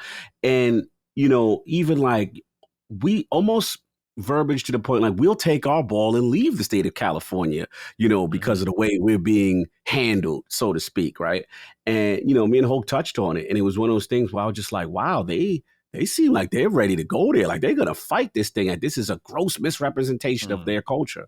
So I'm like, all right, let's see how this thing plays out. And the first thing I want to shout out is the actual, you know, workers and employees.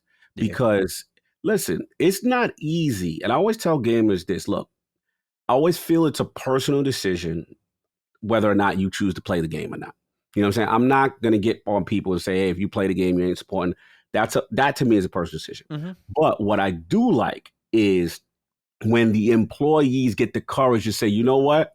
We're not having this. Let's do a unified front. Let's get out front and the walkout.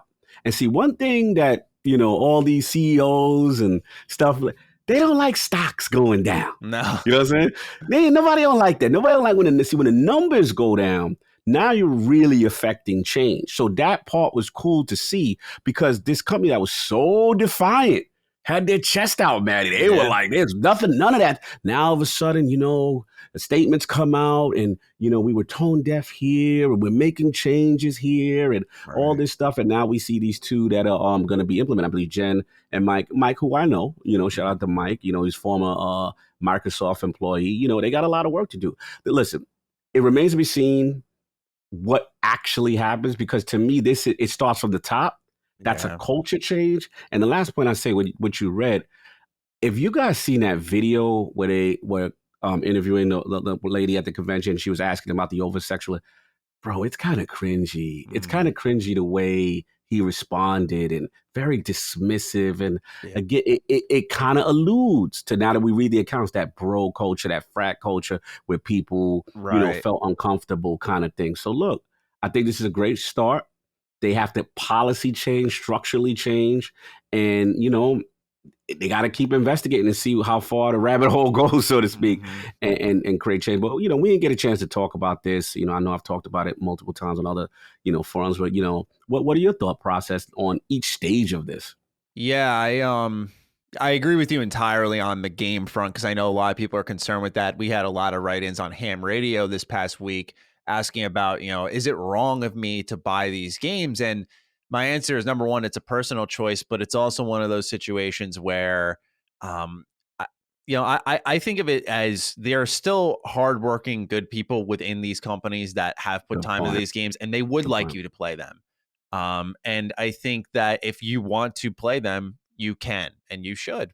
But beyond that, to me, I think everyone can take their own stance in different ways. Mine's just, you know, I don't promote their games. I don't play enough Activision games anyway. And I think that's the biggest form of resistance I can provide in a way. Cause it's like, you know, this is my channel in a lot of ways is getting the name of games out there, or supporting them or whatever. And so, that's how I've approached it personally. But, it reminds me a lot of what we talked about earlier this year with Ubisoft, where, you know, it really starts at the top. Ubisoft had really bad culture as well. And it's been a tale retold multiple times now carrying over to Activision-Blizzard, where, you know, I once again, I feel like until you take the head off the snake, the body's going to keep moving here. Good point. And I don't feel like I'm open to seeing what changes are made here, but I'd be curious to see if, as Bobby exerts probably more control over Activision Blizzard, they may just like turn into another COD studio or something. I totally see something like that happening. But you know, of course, I'm jumping into the games a lot here because I think it's clear where I sit on the humanity standpoint. It's disgusting. I've talked about it on Ham Radio how it's just, you know, some of the stuff you read about those accounts, it's like, this is just evil, right? It's not like a virtue signaling thing to look at that and go like, what the fuck, right? Facts. And I don't think it's really hard to go beyond that because it's hard to find the words sometimes when you Right. look at it and you're just like, Jesus, like that's, Mm-hmm. I don't want to bring up too many specific examples, but one that obviously sticks out is the woman on the work trip who Oh, had the suicide. committed Oh, it's suicide, right? awful. Yeah, you Yeah, see that and you're like, awful. this is, That hit me. yeah, right. That was the one that stood out to me. I was like, that's evil. Like that's Mm-hmm. horrible what's happening here. And when you start to see photos and texts arise Yes. since then, there's a lot of stuff that's coming out that kind of corroborates what we're hearing that seems like it's been long-standing rot. Right. And I know we live in an era with cancel culture where Mm-hmm. there's stuff that's like, oh, that's a decade old, like why are we looking at that as evidence for what's happening now? Mm-hmm. And I understand and I agree to some extent, but I think we do need to look at the bigger picture here, which is there's multiple accounts of recent incidents of within a couple of years to ones dated very far back, and we can see the culture and the rot runs deep, where it's just deeply disappointing. So for me, my Mm-hmm. standpoint is I don't think when you got people like Fran, we're going to hold people accountable, and she's Yeah. just like, the problem with whistleblowing, it's like, why aren't you holding her Mm-hmm. accountable then? Because it's clear that she's saying like this is bullshit. Mm-hmm. I mean, look, I'm not always calling for people's jobs. That's not how I operate. But Yeah. Especially as a woman and woman Right. being really the subject of this, I thought there'd be a little more sympathy on that front at Yeah. the bare minimum. Or if you disagree, silent disagreement, like just Right. keep it to yourself.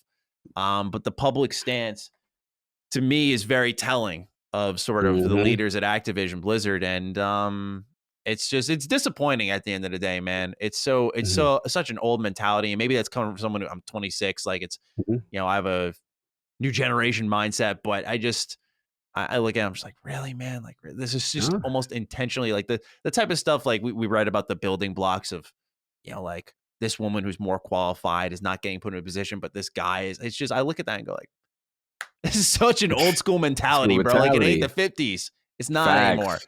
Mm-hmm. And that's the thing with Yeah. the game industry, right? Like that's the thing. And we talk about the volatility of the industry. Like you understand, like it's very hard to land these type of gigs, right? And for many people, this is a dream gig, right? Activision, Blizzard, all these iconic franchises, being able to work there, to put that on your resume. Right. And then, that's how these situations happen sometimes with these old school mentalities. It's called grooming. And utilizing your power over people, as well as the whole, discrimination in reference to ethnicity, sexuality, sex, Right. that whole thing is just messed up. I got to plug the home team for a little bit. My boy Nicholas Downey on lordsgaming.net. He has a phenomenal article he put out today about it and, what we should learn from it. And one thing that he stated that I really agree with, that it starts with the work culture, because if you really pay attention and foster a better work environment and people want to stay, that actually helps create better games because people want to be there, right? Yeah. You know what I'm saying? Like, yeah, that's why you put it so. Sorry, I mean interrupt you. Just you No, put it no, so go. well there. He in turn put it so well. Yeah, Is exactly that. That the impact on the business. This old school mentality is such like a power move rather than like actually helping your business. That's what it facts. blows my mind about. I'm like, this is so intentionally in the 50s, in the 40s. Exactly. Like, why haven't they Old moved past school. it? Sorry, keep going though. I Yeah, didn't mean to cut it's you off. just like no, you're good, man. You're good. I mean, it's just one of those things where it's just like it's disgusting because at the end of the day, you want people to be there, to want to be there, and then that positive energy, that great environment where everybody's rocking with each other, like each other, and it's a good vibe. That creates the best creativity. That creates the better games, kind of thing. So again, it remains to be seen. I like that some action is taken. I love that the employees stood up.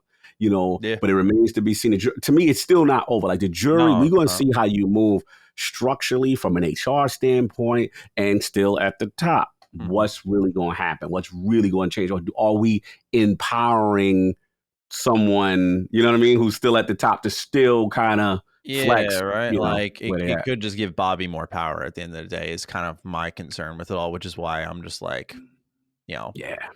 I'm not really crazy about the response at this moment in time. And fortunately, the employees are being loud. So in turn, the rest of the web's being loud, covering this step by step. And I'm sure there's a chance that by the time this goes live to our free listeners, there'll be another chapter to this story. But I wanted to make sure we covered it established our stance on it.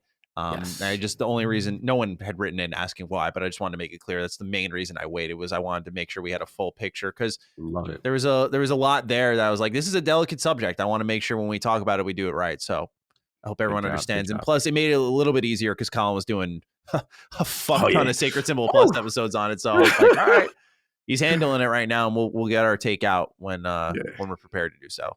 No doubt. So thank you for your patience to everyone listening. Let's get into number 6, our final bit of news.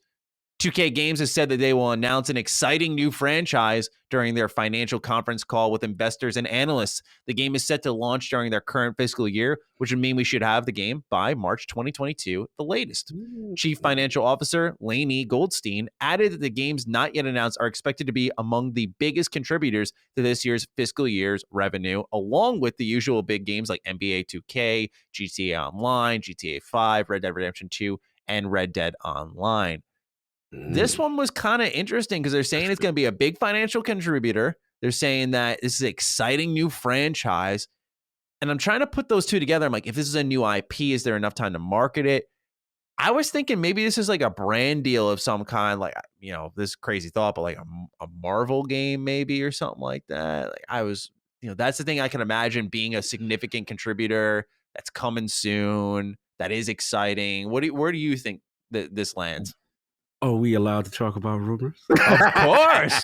Of course we are. Now, y'all know. Oh, wait. Isn't there that XCOM? No, that just hit me. Oh my God. You literally, I'm like, yo, Matty just put it together because I'm like. That just hit. I feel so stupid because I remember talking about that on Hit Radio. All right. Sorry. Go on. No, you good. Well, listen, I'm biased. So I am Lord XCOM. Like XCOM to me is the GOAT of turn-based. I love XCOM. So I am waiting so long. We had Dev from Chimera Squad on. I was trying to press him. So like, where's the next one? What's going on? You know what I'm saying? That was a side story. We haven't had a major one. And then when the rumors started to come out, and certain sources have said that, I think someone leaked it, that there was a Jason Schreier. Yeah, shout out to Jason. Yeah, like there was a Marvel-based.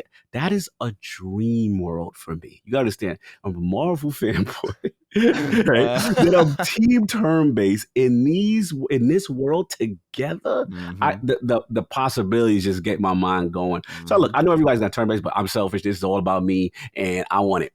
So I hope that's what this is, because cadence-wise, it's time since what was it, XCOM, and then they had the big expansion, which is huge, which is XCOM 2 and then War of the Chosen, which is amazing. That literally one of my greatest expansions of all. Like I've never played it. What is that? Bro, that's the GOAT. That's the GOAT. Now I will say it's difficult. You've got to be a turn-based veteran. It has a brutal difficulty spike in the beginning, but once you turn the tide on research and development stuff against the aliens, then it's a giant. And they got new enemies. Oh, man, we could do a whole podcast for that game. Like I love that. That was my game of the year. The expansion itself, or just getting XCOM 2 and War of the Chosen as a combined. It was amazing. Right, so love that. Yeah, I'm hoping, man. I really am. I'm a huge fan of this, and that would be because what else could it be, right? What other?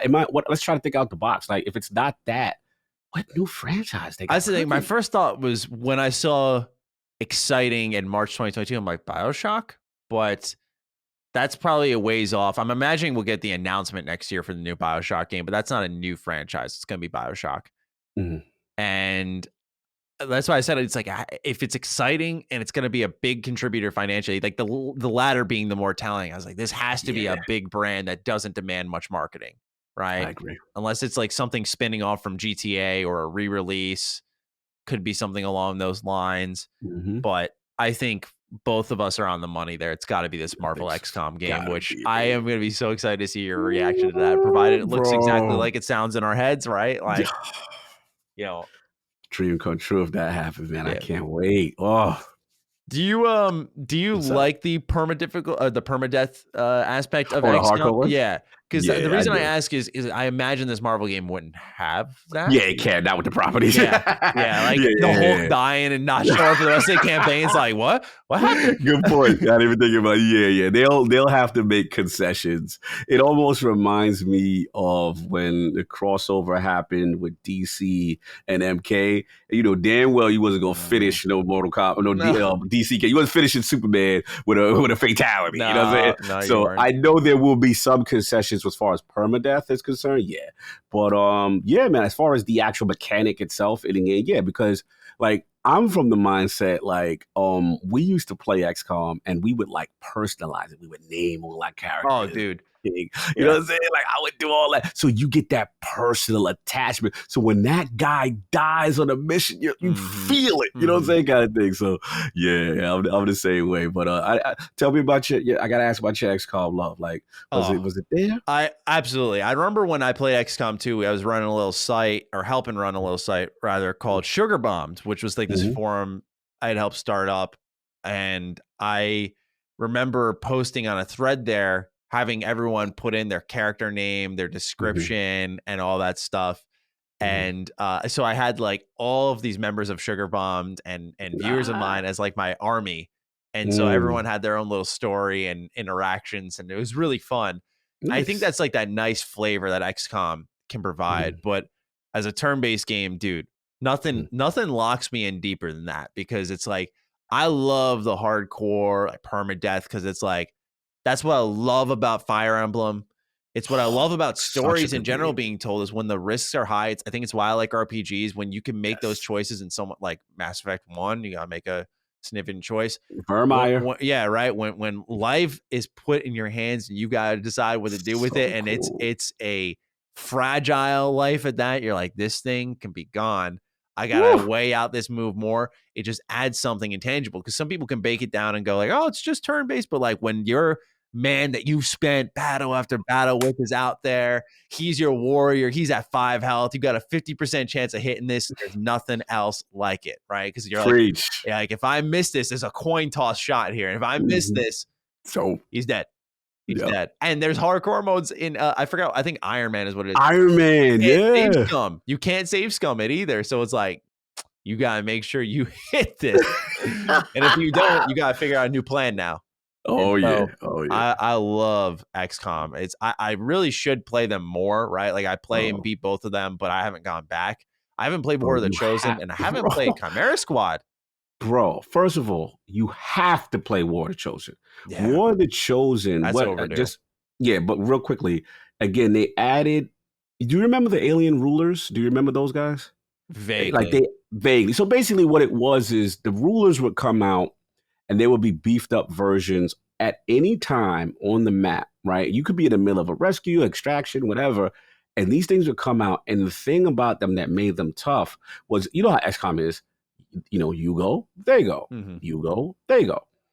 That not them. Yeah. So basically, you know, they would every action they go. Like it doesn't matter. So it was just it's just added extra dimension, and it was super beefy and terrifying to face. I do remember them now. Oh, bro!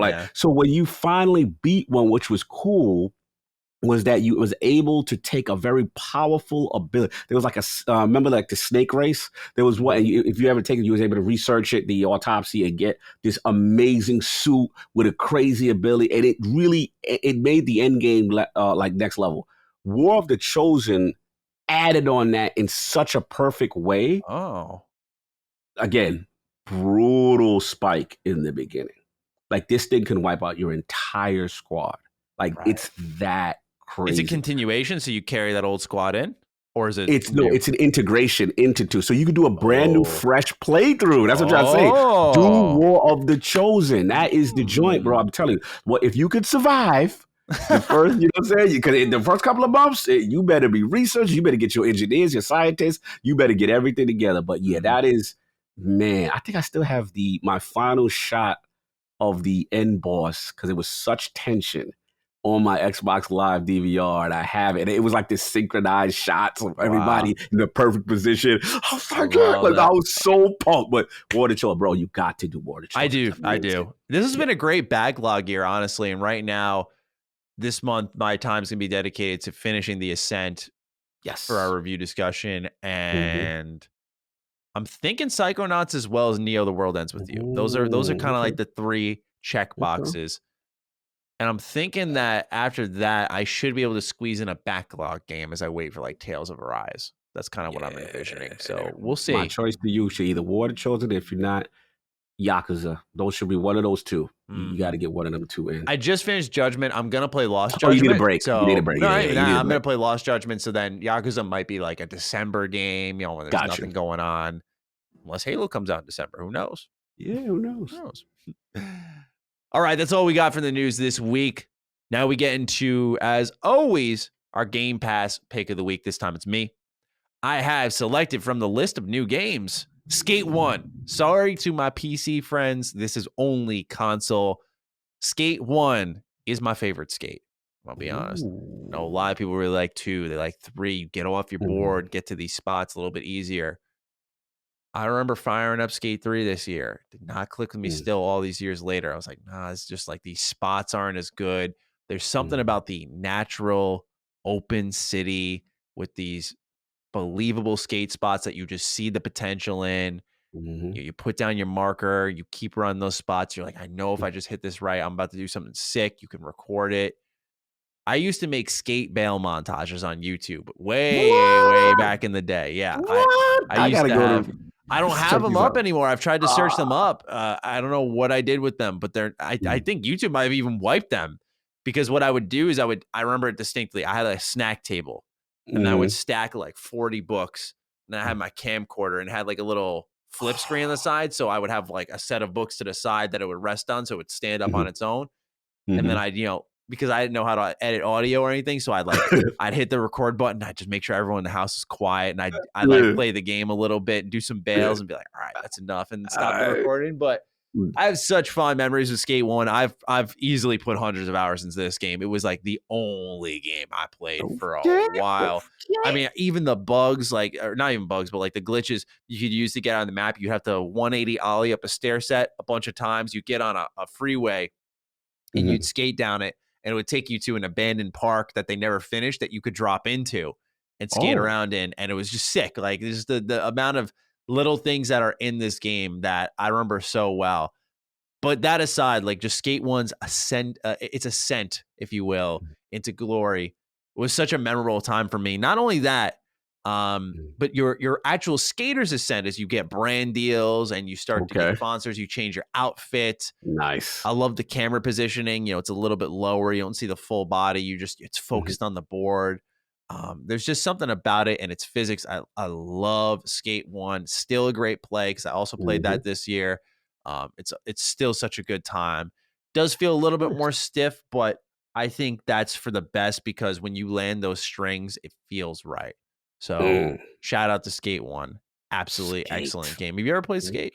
I've never played one. I've never.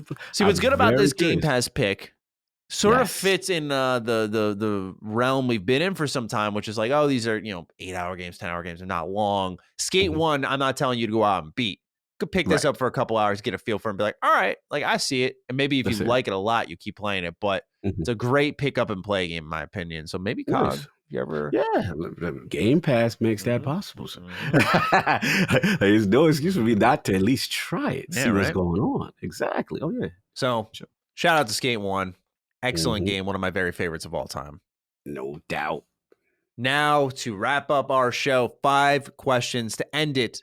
First one goes to Julian Washington. Congrats, Julian. Hey guys, my question is, what is the reason for the lack of Xboxes present in the UK? Or presents, not present. For July, PS5 sold almost equal to all other consoles sold combined. Why does the UK lean so heavily PlayStation, whereas the US is basically split? Yeah. Good question, Julian. This is a concern of mine. Like, this is something that, not to make it all PlayStation right now, but this is to me a big reason why PlayStation dominated last generation. You know, the European presence is huge. And if you look at them structurally, you know, that's where Jim Ryan and these guys made their bones. And they ascended now as heads, them, Herman Holtz, those guys, you know, on PlayStation because of that success. And I don't know what's going on, you know, say with Microsoft there. And they have to make a dent. They have to, you know, improve there consistently, because that to me is like that, you know, that terror. Look, we know the Western, you know, we know the US, we know the big battle there, we get it. But if you can get the UK, you know, and turn that around, that bodes well for your overall growth, at least in the console space, especially. You know, so yeah, they got to do a better job. You know, I like the fact that, you know, one of the last Forzas was there. I thought that was kind of strategic, to be honest. You know what I'm saying? Because I know everybody's been like, yo, you know, Japan, Tokyo, and I want that. Don't get me wrong, I want that first for like a Horizon. But I thought that was strategic. But they've got to do a better job of really penetrating that market. And I agree. I don't like that they're kind of lagging behind there, but you know, what's your thoughts on it? Yeah, I think it's because PlayStation, less so now, but they did have pretty deep roots in the UK. They had the Manchester studio, Guerrilla Cambridge, Evolution. Yep. They had studios located in the UK. I just had to double check them real quick because I was like, I think I remember that being a pretty prominent place of development for them, and it was. So I think that's part of it, is you've sort of established yourself in a location. One thing that Phil Spencer talked about was how Xbox needs to go global. A lot of people immediately look at Japan, and I think that's exciting because Japan produces a particular type of game Xbox is missing.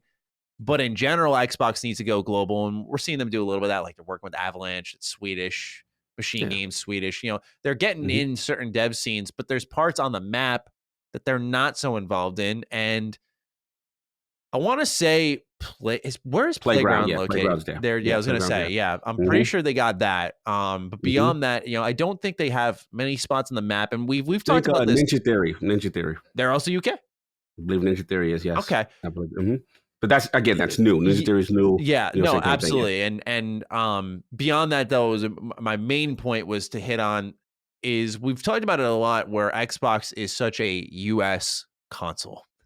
It's where they put a lot of their chips on the table for. And there's something there because PlayStation's shifting to a more US focus, right? We saw them seemingly winding down, based off reports from Jason Schreier, but also just their own actions, that they're winding down that Japan focus, trying to make more blockbuster stuff. And I think there's something to be had there. So keep that in mind, that PlayStation it's kind of like a subscription service, right? They've sort of won you over in the UK. There's a mentality there in the UK. All of you Brits walking around with your PlayStations, you got your DualShock in your pocket. Like, I get it, right? And they got you. So they're like, all right, let's focus now here in the United States, make some more money. So that's my guess. But honestly, I think it does come from establishing an ecosystem there. Yeah. And I don't know if it's a little bit of a galaxy brain, but I don't know if they did any deals maybe with FIFA. Right, like some type of deal with FIFA that would be huge. Pretty significant for the UK audience. You know, that's home of football, and honestly, I think that could bring them something. So yeah, absolutely, lock that down. EA, get that, you know, day and date kind of MLB to show. Again, that's the world sport, and you know, Premier League and all that stuff. That's huge, huge. You get that those type of deals make a difference. But again, the studios, Ninja Theories, Cambridge, Playground, you know, they've got to develop out of there and really, you know, strengthen and appeal to that market. Right on. Next write-in comes from Steve Forgione. Hey boys, hope all is well. Matty recently stated that he wants Microsoft to pursue building a studio that specifically works on Fallout titled Vault. Hey, there's your UK studio, right? Add a third one in the mix. While Microsoft has come into criticism in the past for this kind of move, I think dedicating a studio to one brand works so long as the talent there wants to work on the IP and serve it right with games and expanded universe content. Halo and Gears both have games and expanded universe content with shows and books, And with the Fallout Amazon show coming, this type of move does make sense for the IP. With that said, what other Microsoft properties do you want a dedicated team for? For me, it would be a pipe dream to see a team called the Agency work on Crackdown and capitalize on what the original did so well and erase the stains that were Crackdown 2 and 3. Wow, even 2 in the mix there. That's wild.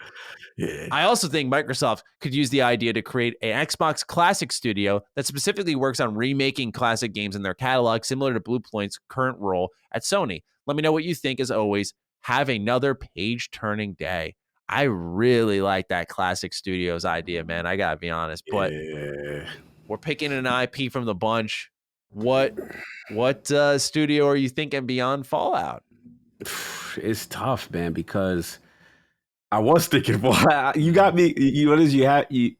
I'm coming around, man. I'm coming around. I'm coming around. Welcome to my side of the fence. I am coming around now. Yes. The more I thought about it, and I'm like, you know what? Fallout is too important not to be in every generation and to have to wait that long. And again, Steven put it beautifully. Provided the people that we want to work on it and do that, why not? Because it's going to print money. It's, it's a beloved franchise, and you've got the dev talent, again, provided they want to work on it. So, yeah, that was actually my choice. I can't think of any other. I mean, I've been beating their eyes to the room, but I mean, it's not a beloved franchise like that. You know what I'm saying? Like Halo Gears, we get, there's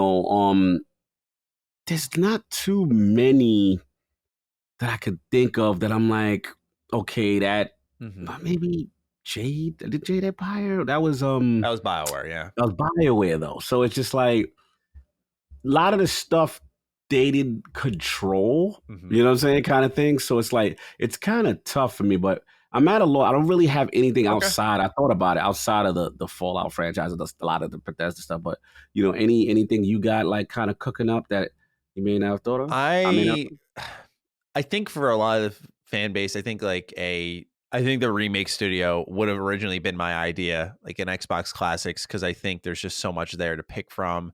I think like a dedicated banjo studio would excite a lot of people.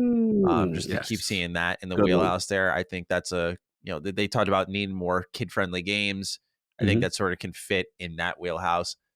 This isn't really an existing IP, but I think it makes the most sense for them next is what? I would love to see them sort of I look at Lost Odyssey as an example of what could be for exclusive Xbox JRPGs. And I'm like, what if they did Xbox Japan and they just made a studio that was producing those types of JRPGs? I know it's not exactly the answer Steve was asking for, right? But for me, that's what I think of as a logical studio setup. I don't know if outside of the Fallout brand, if there's anything as mainstream. You've got Doom. Wolfenstein's very popular, but that's handled by Machine Games. Like you've got studios that are dedicated to these IP already. Where Fallout is really and you could throw Elder Scrolls in there, but look, here's the thing: Fallout's the redheaded stepchild. It's not loved like Elder Scrolls is by Bethesda. They'll never admit it, but it's so obvious the way they treat it. There is a play Morrowind, play Oblivion, play Skyrim, and then play Fallout 3. Play Fallout 4. Fallout 3 was special in its own way, very innovative. But Fallout 4 just is a great game, in my opinion, but it did not really innovate much. And it lost its way quite a bit. I agree. And it's their, with Fallout Shelter, it's their first mobile experiment. It's their moneymaker, man. Yeah. They milked that cow pretty hard for some time. And I just feel like they're never going to do a dedicated Elder Scrolls studio, but the Fallout license, they bought the license and then made a game that was really good and then handed it to Obsidian to make another game. Like they don't have that love, that connection, kind of like they do with Elder Scrolls. So that's why I think Fallout always fit the bill. And it's why you can't really provide an answer outside of that for something that's like a mainstream. Like you put it really well. Like they need a new game every generation, not just a recurrent one like 76, like a new Fallout game, whatever that may look like, whether it's a full entry or a remaster or remake, whatever it may be. But anyway, Steven, great writing. Thank you for the question. Let's talk with Jason McGarver next.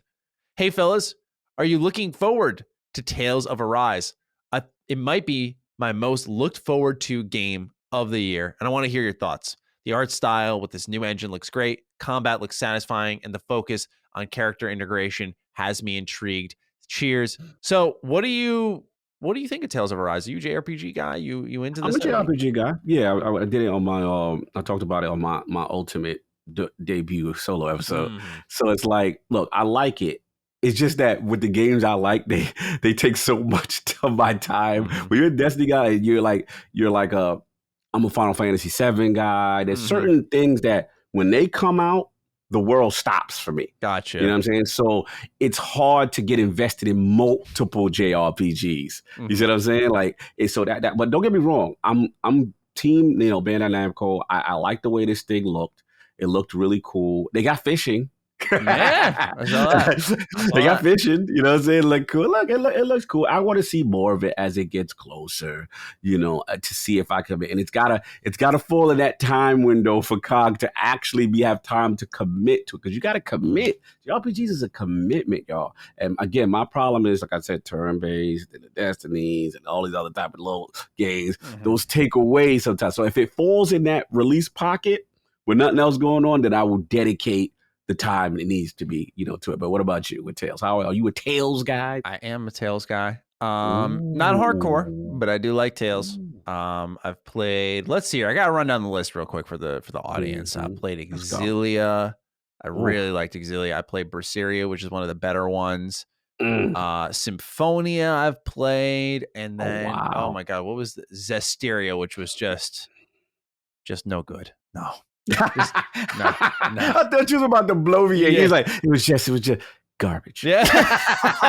Y'all thought you was about to get into some exquisite description. Yeah, right. Like, I sound a little passionate about that one, but Zestiria is only good if you're really into the lore of Berseria and Zestiria, because they're connected. But beyond that, what's interesting is Zestiria is more of a sequel to Berseria. So if you play Berseria first, then Zestiria, pretty good. Your boy played it like it should have been. It released. I was like, let me try Zestiria. Played it. Okay. I was like, I don't really like this. Then played Berseria. My friend did the other way. He's like, I like Zestiria. It's actually a pretty good game. Like, dude, stop, please. But yeah, I've played a lot of Tales of games, and Arise to me looks very refreshing from an engine standpoint. Looks very refreshing, potentially in a dungeon standpoint, which is the weakest aspect of the series. I'm a little iffy on how they're handling skits here. Skits are iconic in the Tales of series. You get these anime portraits. They get creative with the pictures and how they bump into each other and how they shimmy in. And it just creates personality without like high budget animation. Right. And I really like it because they can just pepper in conversations, whatever.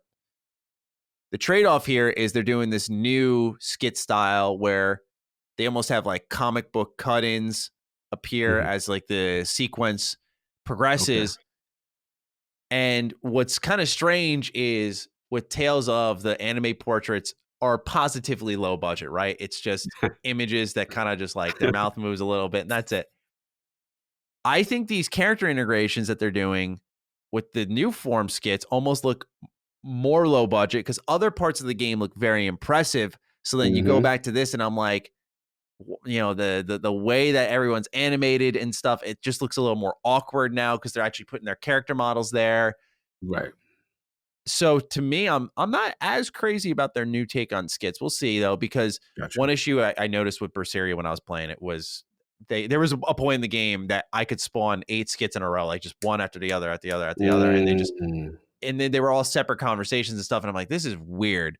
So if they can whittle that down where skits are more intimate and they're spread out more and quality over quantity, I do like that. So we'll see where that lands. Definitely looking forward to it. One of my more anticipated games. And all I know is after Dustin said this on ham radio, after I saw that trailer for the skits, I went, I'm playing this in Japanese. That's for damn sure. You're doing it nice. Yeah, so okay, official. Definitely doing that. I like that. That's how you got to do it sometimes, man. Combat looks great though. Very excited for this game. Just a month away, so I'll update you all with some thoughts. Yes, please do, sir. All right, next question comes from Cosmic Dancer 87. I want to know what Xbox games you can't stand talking about or roll your eyes when someone brings them up and says it would be awesome if a remake would be made or a new entry. For me, it would have to be Fusion Frenzy What? He goes, enough already. You are not being cute by bringing up that whack ass game. And no, Xbox should not make a new one. What? Yo, he shot his shot. Shout out to Cosmic Day. He not playing. Yeah. He like, yo, he don't want none of that. Yeah, he hates this game. Wow. That's actually fascinating because I think Fusion Frenzy is like the one true competitor to Mario Party. I was like, this game's fun as hell. I love it. I played Fusion Frenzy, I think at the end of last year, and I thought that shit was really fun still. Yeah, it's fun. It's fun. Look, I have a disclaimer. Even if it's a genre or a game that I don't care about, I'm never gonna champion, y'all should never make another one. Like, I'm always like, yo, if it's out there and people want it, by all means, you know what I'm saying? But there's really few things that I hate, but it's just like, I guess, all right, Phil, forgive me. I'm gonna go. Look, I just don't have any connection with it. I tried, which was Phantom Dust. I tried. It ain't hit for me. But again, I'm not the guy that's like, yo, don't make it, whatever. I'm never going to be that guy. If there's people that want it and there's an audience that's clamoring for it, by all means, go for it. It just ain't do nothing for me. I tried it because he said it was like it's one of his favorite games. Yeah. I'm like, all right, whatever. But is there any of them games for you where you go like, yo, they need to make this, and you go, Yeah, I'm in the same boat as you, right? Like, I don't tell people what to like or dislike. I just give my thoughts on it. Like, if there's a remake for a game, I'll give my opinion on it, but it's not like I say this should not exist, right? I'm always open for games existing, trying out whatever it is, letting them show up and make a case for themselves. Whether that be a good or bad case, we would have to wait and see. But yeah, I'm one of those people who's not going to tell you to shut it down. Yeah. If I had to pick an Xbox game that I sort of roll my eyes at sometimes. Let's go. Let's get spicy. It's not really the game, though. It's like the fan base. Like, I feel like the Forza fans get on my back really hard. And I'm just like, yo, you guys got to relax. I give Forza a lot of love. I had one moment where I was like, yo, can you just can this preview? It's enough. I get it. And a lot of people are so convinced I hate Forza now. I'm like, man. These fans are I never thought I'd have a problem with Forza fans. No. You're right though, because I remember that segment and they were giving you a lot of hard time, right? And then I remember I put up on Twitter because I missed out for whatever reason. I missed out on Forza Horizon 4. Okay, so I'm like, you know what? 5 is coming. Let me get.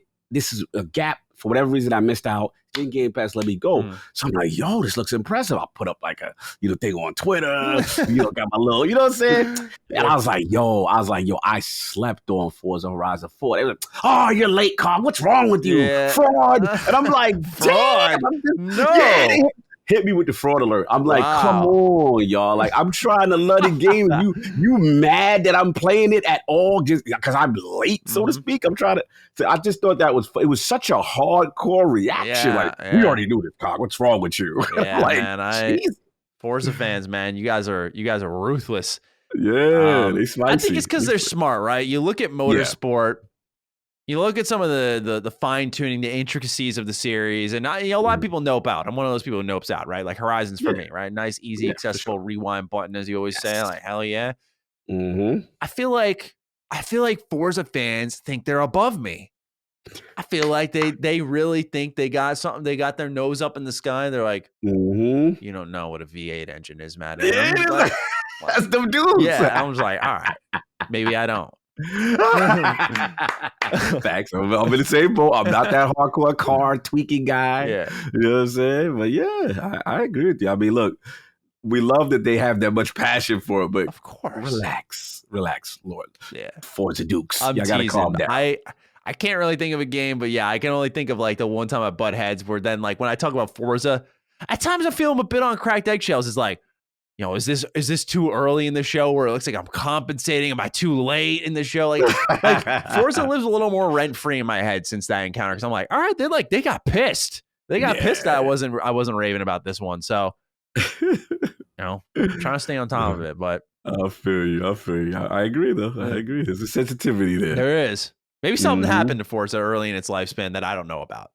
Well, what it is I know. I can tell you what it is. Oh, let's hear it. It's because, let's be honest, the people who criticize Xbox first party, they say, oh, the running joke is this. So let me tell you what the fanboys like. The running joke is it's like, Halo, Gears, and Forza. So I call it the Big Mac, large fries, and the shake, right? So those are the iconic ones that are consistent. But the people who try to downplay the Xbox first party, they'll downplay Forza, right? And they'll be like, oh, it's red. Yeah. So you see, it's this redheaded stepchild, but they know it's great. And it's like, no, you're not going to disrespect this.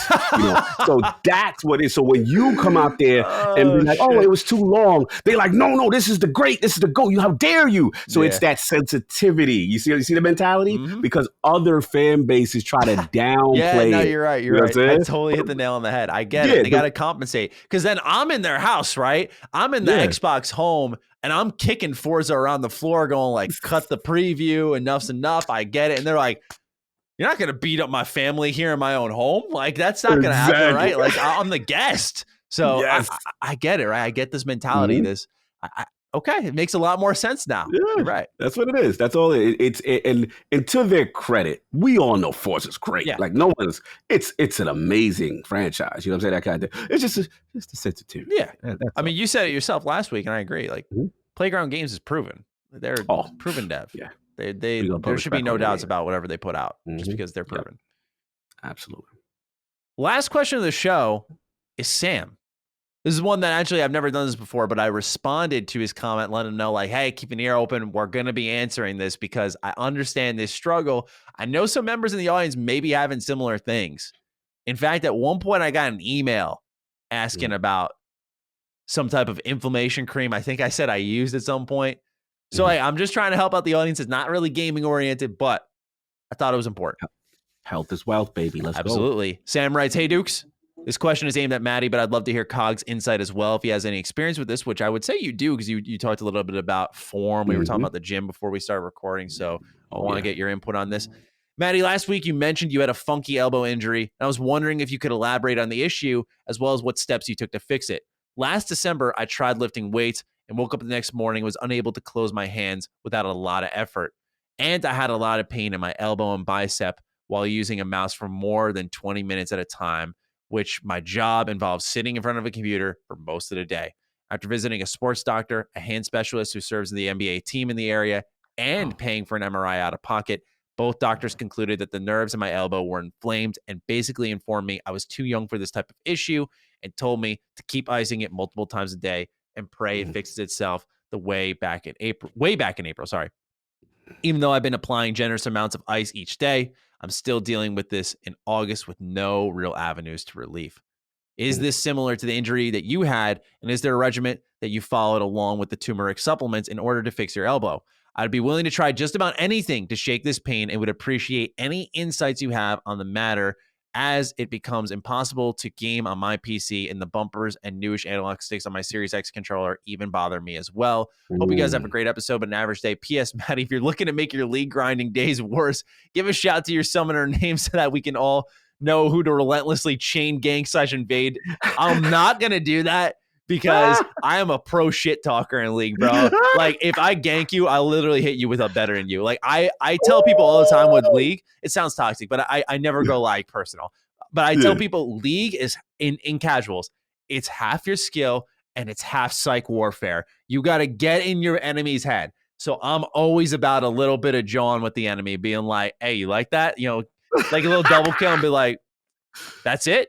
You know, just like a little bit of that in the all chat. Spicy. Because then they tilt, they come at you, game gets easier. It always works, man. Anyway. The mental warfare. I love it. Anyway. Let's talk elbows. Let's talk weenuses. Let's get. So, my injury came from. Let's go. My injury came around, I want to say, April last year. And what happened was I had done push-ups. And when I finished doing them, I felt, for those who are video listeners, you can see, but it was like the inside of my elbow along my bicep felt strained, which I'd experienced before because, you know, when you lift weights, you get that kind of T-Rex arm feeling. Yeah. And before this, not to sound like too injury prone, I tweaked my knee on a jog. So I hadn't exercised for about a month. So I kind of went in cold, did these push-ups, kind of went back to normal. Not smart, by the way. But I'd never had an injury like this. So I was like, the worst that happens is I'm a little sore. Right. maybe I'm a little tighter than I should be. Should be fine. Mm-hmm. Then it shoots up to my shoulder. It starts to get like really painful there. Then it shoots back down to my forearm. It's like it's painful. My wrist is omega stiff. I start throwing on the wrist brace. I start wearing a elbow sleeve. I visit I'm trying to remember the name of the type of the doctor. Starts with an O. Orthopedist. Orthopedist. Okay. Yep. And because I always mix it up with the eye doctor sometimes. Yeah. And he's like, yeah, wear these elbow braces. What it's going to do is going to push on your median nerve. It's going to take pressure off of it. So it's not going to constantly be resting or whatever. Of course, kind of like what you struggle with, Sam, my job revolves around the computer. So video editing, like a massive amount of clicking, typing. Like I was like, holy shit. So I ended up having to hire an editor to do my work. And even then I was not seeing improvements, even though I did not exercise. I didn't do any strength training. Right. I didn't do PC gaming. I didn't do any of that. My first step to recovery, though, to jump to the end of all this, was I was dealing with all this shit for the entirety of 2020. And I said, like, okay, my goal in 2020 was to leave that year with that behind me. And I didn't accomplish that. So carrying into 2021, I was like, I visited 2 doctors. One guy recommended to me an inflammation cream, which I'm forgetting the name of right now, but it's pretty much Advil cream. Okay. If you look that up, you should just find it. And so I used that for a little bit. Didn't see any improvements at all. So the orthopedists were honestly useless, which was kind of sad. I tried to set up an appointment with a neurologist. They were like booked for months deep. I got COVID. I couldn't go to my appointment. So in the meantime, while I was locked in my room, I was like, this is at least I can try to end my suffering with this part and just focus on like, what can I do for my elbow? So I start digging into YouTube videos. I found this one guy, like he's in his laundry room. It had like 200,000 views. And he's just talking about these things called TheraBands. And so what happened was, because now I had not worked out for so long, the muscles that were getting really tight, like I was getting golfer's elbow over nothing. Yeah. They were getting irritated fast because they were weak. So I had to strengthen them through a therapeutic way. So what you do is you take these bands, you twist them, and then you unwind them slowly, and it just builds that muscle in there. So build that strength up. Yeah. With COVID, I was in my room for 2 weeks. So I'm literally just doing these like 20-pound twists and just doing them every morning, because it's like I had nothing else to do. So it's like, let me start my day with that, at least have like a routine of some kind. And I kept doing it for about a month and a half. And, it was still there at times. My biggest step forward, though, was the turmeric. I went to a doctor. I talked to him about it.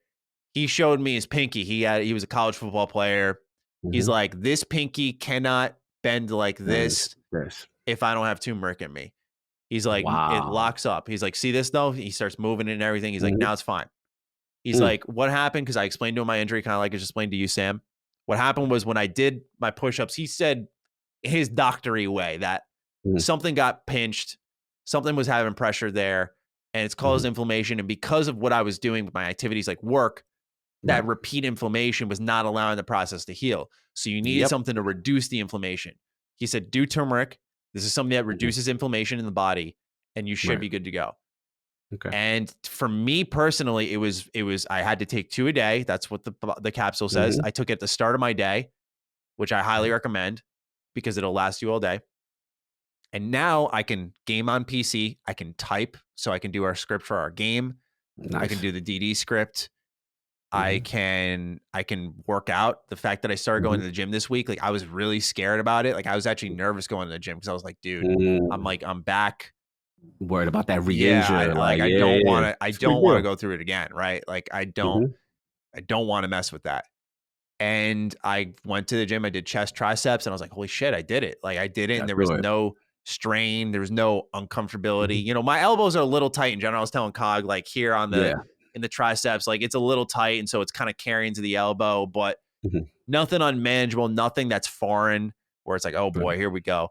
And so my biggest suggestion would be the turmeric. Make sure you take it at the beginning of your day. Cause I've had days where, I took it at like 5 And it doesn't happen now because it's been in my system enough and I've had time for my body to heal a little bit.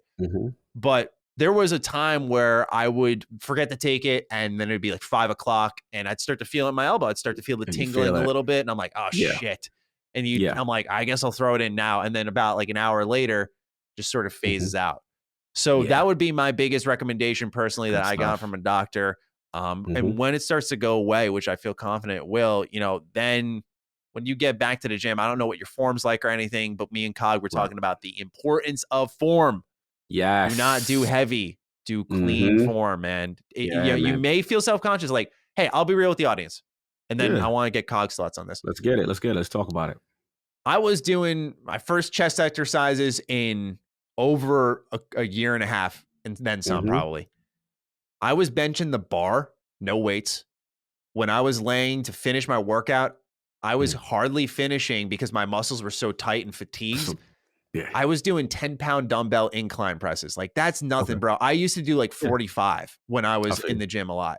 So for me, it was like this humbling, like, damn, your boy's weight. Like, damn, fella. Yep, I know. But I know. at the same time, it's like, normally I'd be like, I want to push it. Like, I don't want to look like a bitch out here. But like, dude, it's fine. Lift what you're comfortable with. I was doing them clean, nice and slow, making sure I got that, that push in the middle, that I'm working the chest. Do that, man. Like, do that because you'll see more results. You'll be there longer as in like not the gym longer, but like you'll be in there working out longer. It's so important, man. Make sure you focus on that because you lifting like 15 pounds more and hurting yourself will put you out of the gym, and then you'll really not make that progress. Ding, ding, ding, ding, ding. Yeah, you nailed it. I mean, love everything you said. Yeah, I know about turmeric. I know about that. As we talked about offline, full disclosure, you know what I'm saying? Obviously, this is important to me too because, I on Twitter, I'm always trying to promote #health as well. If you see me with the ninja moves and the health as well, I'm all about the ninja mindset kind of thing. But the training, and the thing is, two things. One, full disclosure, I have rheumatoid arthritis. So this is actually, Sam's point is actually really hits home for me because it took a while to doctors to figure out what was going on with me. It took me, I used to play basketball. I used to play football. I used to play a lot of sports. And where it started to affect me was joints and heels and elbows. And I'm just like, I was just pushing it too hard. And I was popping like, Advil and just trying to get through, right? Not realizing it's a longer term issue. And it took a while for them to figure it out. So I had to end up going to a rheumatologist. And he was like, it's a form of rheumatoid arthritis you got. He said, you're young. You shouldn't have, at the time I was young. He said, you're young, but you shouldn't have it. But at the end of the day, that's what it was. So I had to make a lot of conscious changes. Turmeric was one of those. Another one, I could give you some supplements. Glucosamine, it's really good. You can find those in like, your vitamin shops, your GNCs. Another one, because I don't eat a lot of fish naturally. So fish oil was good for me. Like fish oil. Yes, fish oil with krill, because that was a part of my diet that I'm not a big, I eat shrimp, but I wasn't really a big fish guy. I just never was. So that was a good supplement naturally to help me, right? These all help you get that motion back. Big time. The What's range the of glucose, motion. if you don't mind me asking? Glucosamine is kind of like, I used to get this thing, basically, you could get them in like, if you go to, I don't know if you have GNC or Vitamin Shop by you. Yeah, they usually in like a sports pack, right? So you have your regular vitamins, your A, your D, your C, and then you have like glucosamine. And those ones, it really helps with joint and strengthening. It's so helpful. You know what I mean? And if you put that as far as your daily vitamin, they're like a little horse tablet looking thing, you know what I'm saying? But it's good, man. You take them once a day, you're good to go. So those were extremely huge for me. And then like you were saying with the gym, bro, like people don't realize, Matty, like I will show you old pictures of me, your mouth will hit the floor. Back in the day when I was your age, bro, I was like your weight. I was a very skinny kid for the longest, bro. I was skinny all the way up into my 20s, probably like late 20s. And then I decided, because people were like, yo, if you work out, because I always had wide shoulders. So dudes in the gym be like, yo, if you work out, you would be da-da-da. And I'm like, all right, when I'm ready, I'll do it. And then I finally committed and I started slow. I got there, and you know how it is. You go in the gym, you see the big dudes, they moving the weight. Mhm. You over there with just the bar. Yeah. You feel a little bit of a way, right? Yeah. But I took my ego out of it. That's the thing. Take your ego out. Yeah. You're there for you. You're there to build you, right? Mhm. And then once I was doing that, I was about 140, 145 pounds, 145. And, a year later turns to 155. Like, it's a slow progression. I do my protein and stuff like that. Right. And I was building slow, high reps, form, you know what I'm saying? Making sure and I was getting more of a better burn than, doing all that stuff. And I'll be honest, like, I'm very proud to say I've never really injured myself at the gym ever. And a lot of my training I've done solo. I started with a trailer for like a month and a half, but then I was like, I got what I needed out of you. I know what to do now. And then, okay, guy, you know what I'm saying, kind of thing. And then their job is to keep you as long as possible. But yeah, once I started on my own, and bro, I've been knocking it out ever since. So I'm glad you picked this question. Shout out to Sam. It's very important. And I think as gamers, it's important because let's be real, you're at a desk. Oh, one last point. No, please go. Like, for example, like these mouse things that you're going to be resting your elbows, your arms, your hands, and wrists on. Very good point. Bro, even my gaming chair, I can't rip it off now so hard, but I bought these cushions because, again, I was getting joint pain just being on these hard chairs. Like, you see yours right there? I was about to say, bro, I looked down, I'm like, wait, this shit's hurting. That is contributing to it because think about it. 90% of your day, you're in that chair. 90% of that day, you're doing a YouTube video, you're editing, and like your doctor said, it's not allowing the inflammation to go down because it's on this rough surface. So if you Google, I'll send it to you guys. Please do. Like, great cushion, bro. These things, all that help alleviated a lot of that joint pain, and that's what you could do. And as gamers, we got to, bro, because it's a lot of good games. We want to be around for them, man. No, you're exactly right. And I think a lot of our audience may end up having this issue. Just it's possible because for me, my first encounter with I definitely had like light carpal tunnel at one point because I played hockey. I played a fuck ton of hockey. I played a shit ton of golf, and I edited all of my content. So I remember one week, like they told me they fold in your wrists a little bit, and they're like, do you feel tingling on one side? And you're like, yeah, I do. And they tell you to wear a wrist brace so that like it puts pressure on the median nerve. It takes all that pressure off, and so that it can heal. And it did heal. But like since then, I was like, I gotta be conscious of this. And then when you get careless and you overdo it, like that can be what leads to the dominoes falling. One thing that I've done is I actually have this for my keyboard, and I also have it for my for my mouse. Yo, we got the same one. We got my dude. How we got the same? See, these are the dukes. The dukes. Yeah, that's so funny. That is so funny. Yeah, these wrist rests. They keep it so that your wrists are hanging down instead of you're up, where it's like it's putting pressure on the nerves. It's those little things that'll give you longevity, man. And I mean, look, you may feel a little old when you start to load up. Like I have a Batman capsule fucking thing that's got like Monday, Sunday, Tuesday. Yeah, it's got like all of them. Yep, me too. And look, you might feel a little old. Like I got in there right now. I got zinc. I got vitamin D because I definitely had a vitamin D deficiency. I thought I was depressed, and I started taking vitamin D, and I'm like, oh, I'm good now. I have, what else is in there? One a day, the capsules. I got my turmeric, of course, in there. Like, I just got everything, man. I got everything in there. And, now based off your recommendation, I'm going to add some more. And so, fish oil and glucosamine. Yeah. Because I don't know, you a big fish eater? Not often. Not as much. I like love me. fish, man, though. That's the thing. I love the occasional salmon and all that stuff, but like, it's not frequently on the table for sure. Right. I was actually gonna buy some today because I'm starting up the whole workout thing. I was like, give me some. So important because that was the only deficiency. I would just throw those two in there and you're good to go. Fish oil, either fish oil regular or fish oil with krill, that's fine. Either one's fine. Or and glucosamine. Those really are natural, helpers with the joints, man. I highly recommend. Yeah, absolutely. You'd be surprised, ladies and gentlemen. Obviously we're not doctors or anything, but just from my experience, how helpful supplements are. I just want to touch on the vitamin D. Like I went through a period where I was like omega low. Like I was like, man, I feel like crap.